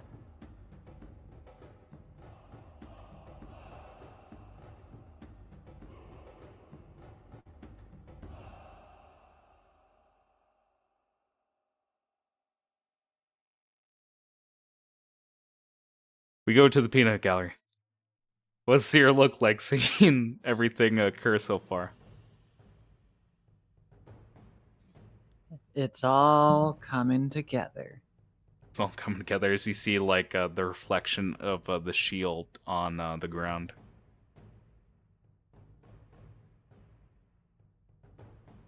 Strange voices in the background of their head being like, "It's mine." But that's the Like the player, ring. not Seer. Yeah. I do want that shield, but regardless, continue. Yeah. Mavet, what do you look like in the forest? Mavet's just chilling with his kiddos, watching the bloodbath. Look there, kiddo. Look over there. That's how you fight like a little bitch.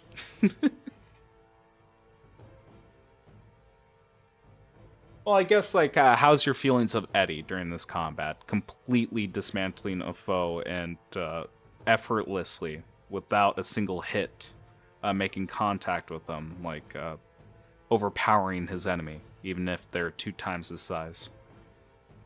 Because, I mean, that was the Mavet realizes baseline. that size isn't everything, Yeah. and that, brains are playing a big part in why Eddie's doing good. Hmm. Yeah, absolutely. What about Gumo?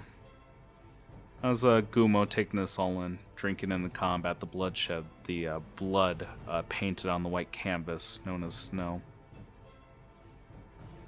He's appreciative of it.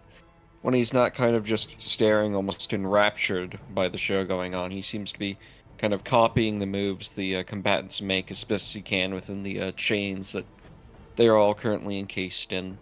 As for mentally, he's focusing on trying to copy down the strategies that both of them are using. More specifically, Eddie's, because he's winning. Bobbing and weaving. Yeah, I like that. It's good. All right, Mega, how you doing? Just now, like, started storming around. Yeah. Well, thankfully we're reaching a crescendo. I mean, like in my area. Yeah. Thankfully we're reaching a crescendo here. We'll edit out the disconnections in post. Yeah, exactly. Again, like, I don't believe that you could fail with your minimum baseline. So let me hear like the little back and forth that you would have with Chibuike regarding whether it be persuasion or just the might of your spells. Well, in fairness, technically 1, maybe 2 spells. Yep. Eddie has been sincere in that, like, he's been like hitting him just mostly with his staff. Yep. Just absolutely splintering him right in the face with this quarterstaff. All right. It's like Eddie will say, like, as like he's, like, again, missing all over the place, just like it is true that you're mighty, but might doesn't always make right. And you see that's anathema towards his core beliefs. It is your turn. What do you do?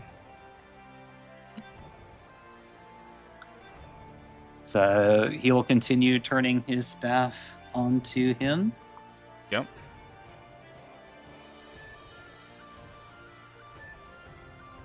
Yeah, you believe you have him on the ropes. If this doesn't finish him, the next duel will finish him off.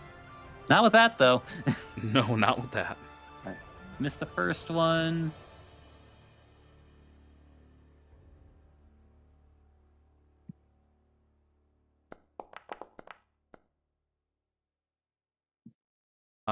It's tweener.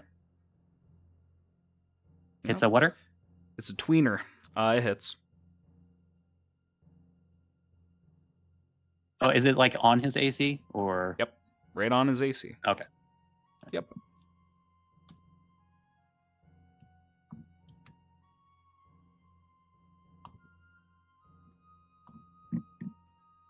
For a total of All right. 15. 15. Yeah.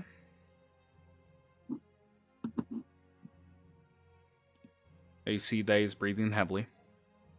Then saving throw to maintain his position. Gotcha. Oh, 19. For a total of 21. Wow, how high is this guy's constitution? Very. But that fucking that exhaustion has been fucking him. Yeah, with like a -8 by this Yeah. point. Like that is Oh, hang on. significant. Hang on. I didn't apply the final one. That'd still be a little bit lower. Still not significant though. 19. I actually have to double check my saving throw. Yeah, because it completely negates all of his benefits. He is rolling flat here.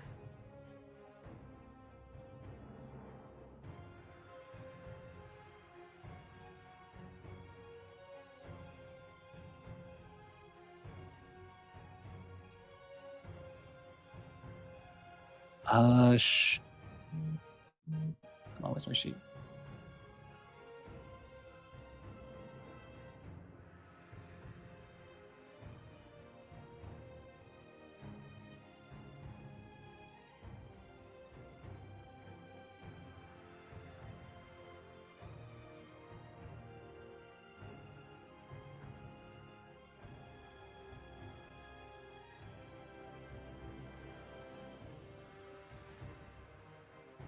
I was gonna say, isn't it based off of? Oh yeah, it's based off of my charisma. The iffy part here, if because I'm trying to remember, I think it's just based off the DC based off of charisma and not any other features. Then I think he passes with a 19. Yeah. Because if it weren't, it's like my actual spell save DC is higher than 19. That's why I'm asking. Yeah, but I don't think spell save is the same as the weapon DC. Yeah.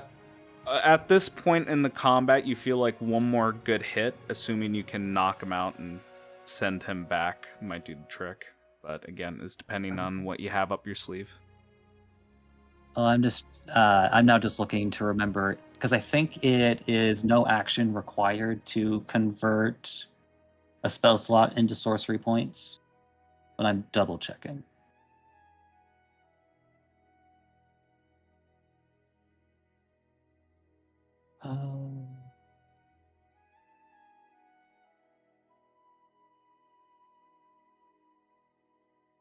No action required. Yep.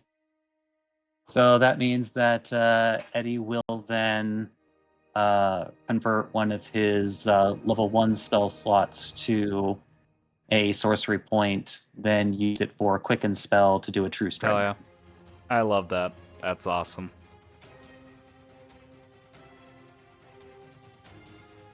What does your conversions look like? Because we never really talk about this. Like, how's that like physically represent of you converting your spell slots into sorcery points?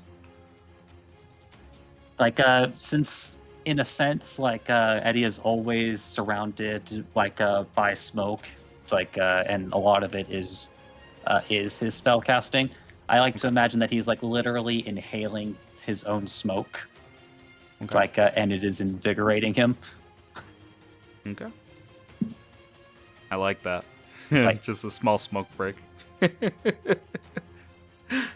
Catching your breath. Not the same as his usual smoke break. Yeah. I believe that's your second wind. Yeah. Okay. Roll D20 plus.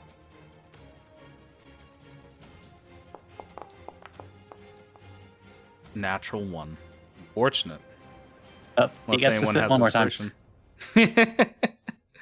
There we go. It's fine.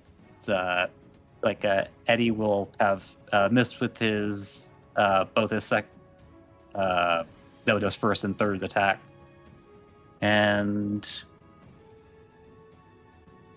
he'll stay where he's at. Okay. Chibuike is going to have one more turn to prove himself, at least attempt to land one blow, because once it gets to the dual action, it's all over. That's level 5. Anything further will just kill him. And the way that I'm running this is 5 is the cap. He's just going to collapse.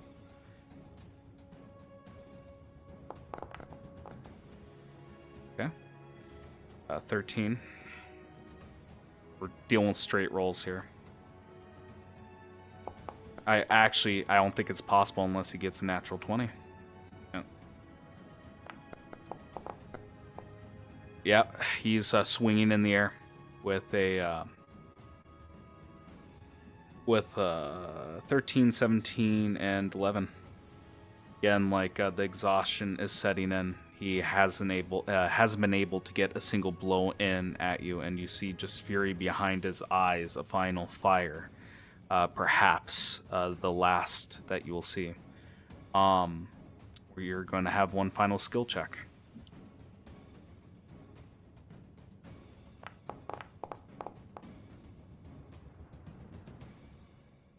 As he rolled a 12.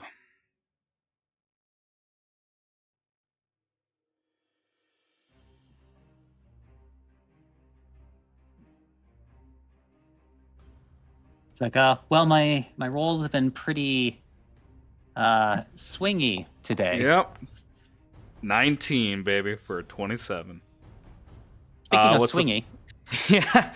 What do you say as he begins to... You see that, he is about to collapse from the exhaustion. As, again, there's just multiple explosions of snow. Now they begin to drift between the both of you. You see that the tribe is agape, and their most proud and strongest warrior hasn't even landed a single blow against you. And he is about to go in for the final blow, and you know it will not connect. That it will rise, and he will fall. Raising it up, what do you say? For what it's worth, looking up, I acknowledge your honor. And there is one final boom as it slams into the ground, the snow covering both of you. And everyone is speaking amongst themselves, asking what happened, what's going on? And the snow begins to clear, and we see on the ground vines curling around his body, Chibuike unconscious on the ground, and Eddie victorious. Any way to finish the session here, buddy?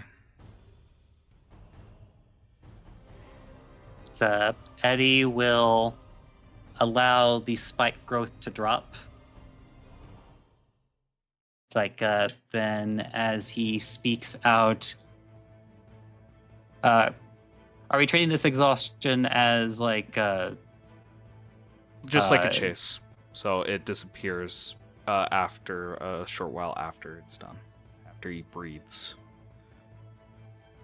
It's will it allow him to be conscious again, or is he just super exhausted? Yeah, he's super exhausted. With help, he can stand to his 2 feet. Okay. In which case, Eddie will simply, hold out his hand. And you see at first, again, pride taking over. He is going at the ground, scraping along, trying to push himself up, but there's no strength behind it. He quite literally cannot get up by himself.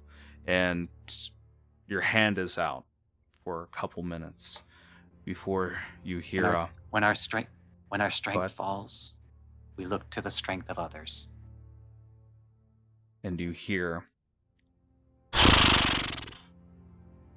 and you feel a heavy hand. Again, just imagine your hand is a quarter of the size of his palm, and he grabs onto it, and there's a ton of force as 400 or 500 pounds is going against your hand as he tries to lift himself up. And whether it's through your magic or just your vitality, you withstand the pressure. He stands up the daze, he can't even look at his tribe. He is looking at the ground, at the light, but he is bearing their gaze, facing towards them.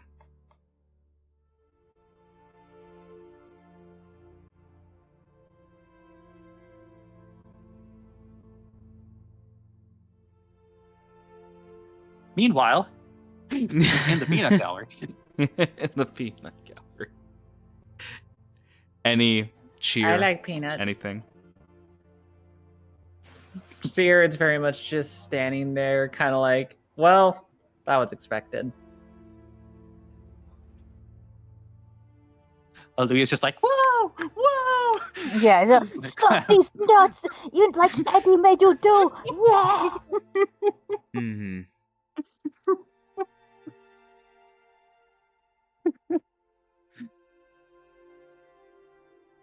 Bobette. Or is he not here yet? Or has he gone off? Anything on your end? But not in the party. Yeah. Well, anything that we'd see zoomed in as you see the combat complete.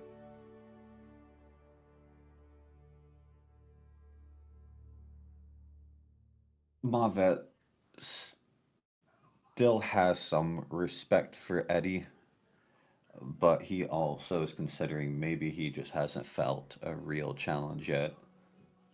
It's hard to dictate whether this guy was just big and goofy and lost himself, or if he was truly powerful and Eddie that's overcame nice. him. Yeah. I mean, that could be perhaps- worth like an investigation or an insight. Yeah. Yeah, fuck it. Go right ahead. You're a distance away. We'll keep it a straight roll. Give me investigation.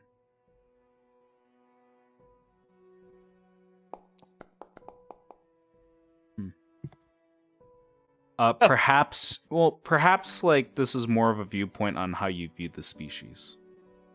You've personally went to blows with Camelou. You've seen them fight combat and fall with ease. Perhaps this species has no worth.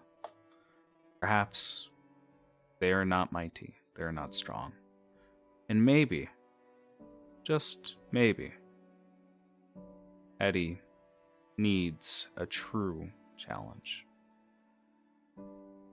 Jeez. Mavet's really gonna take that to heart. The species might have no worth. Yeah.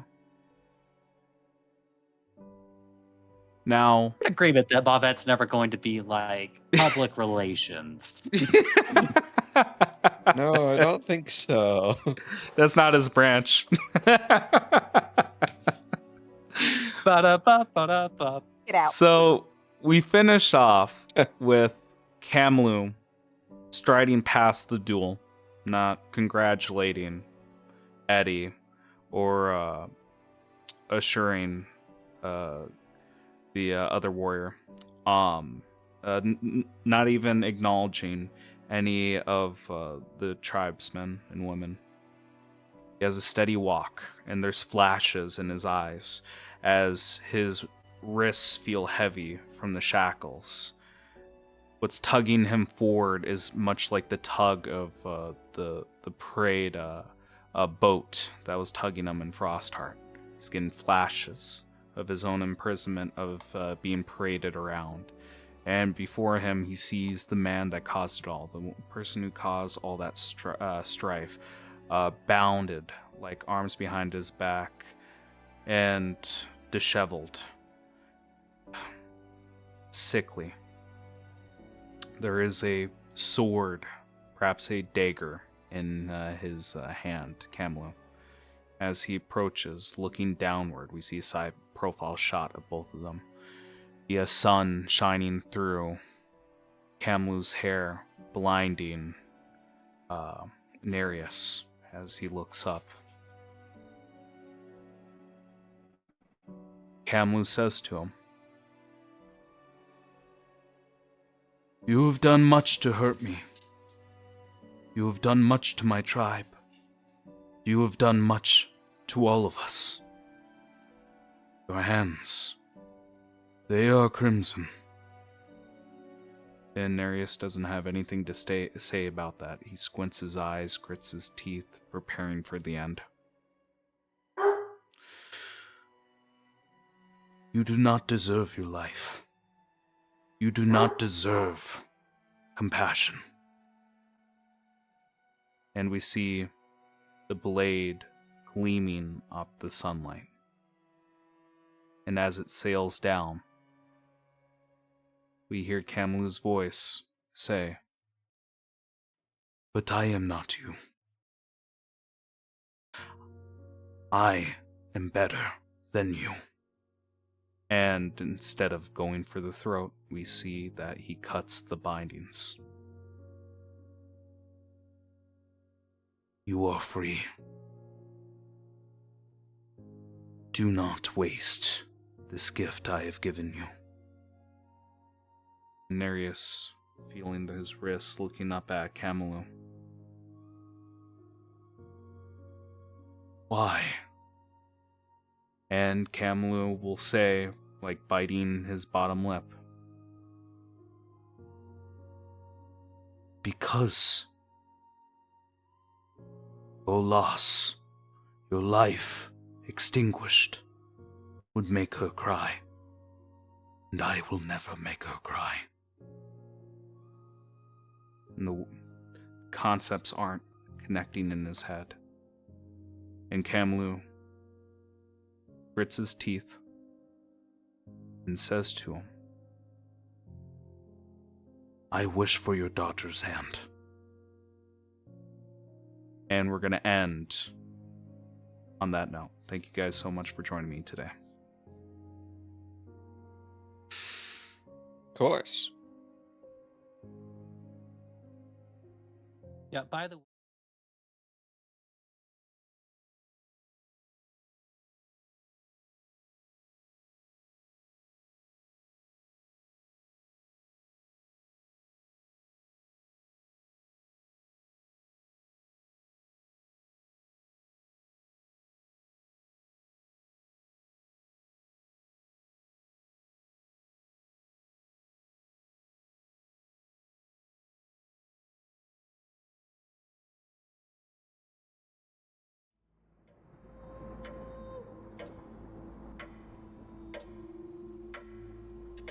This has been House Common Blood. The intro and outro music is Oh My Dog by Savick, and any other music and sound effects used in the episode are royalty free. Credits can be found in the episode description. Please review us on whatever podcast listening app you happen to be using. And if you like us, tell other people. Word of mouth is the best way for us to grow. Thank you for joining us. Stay connected.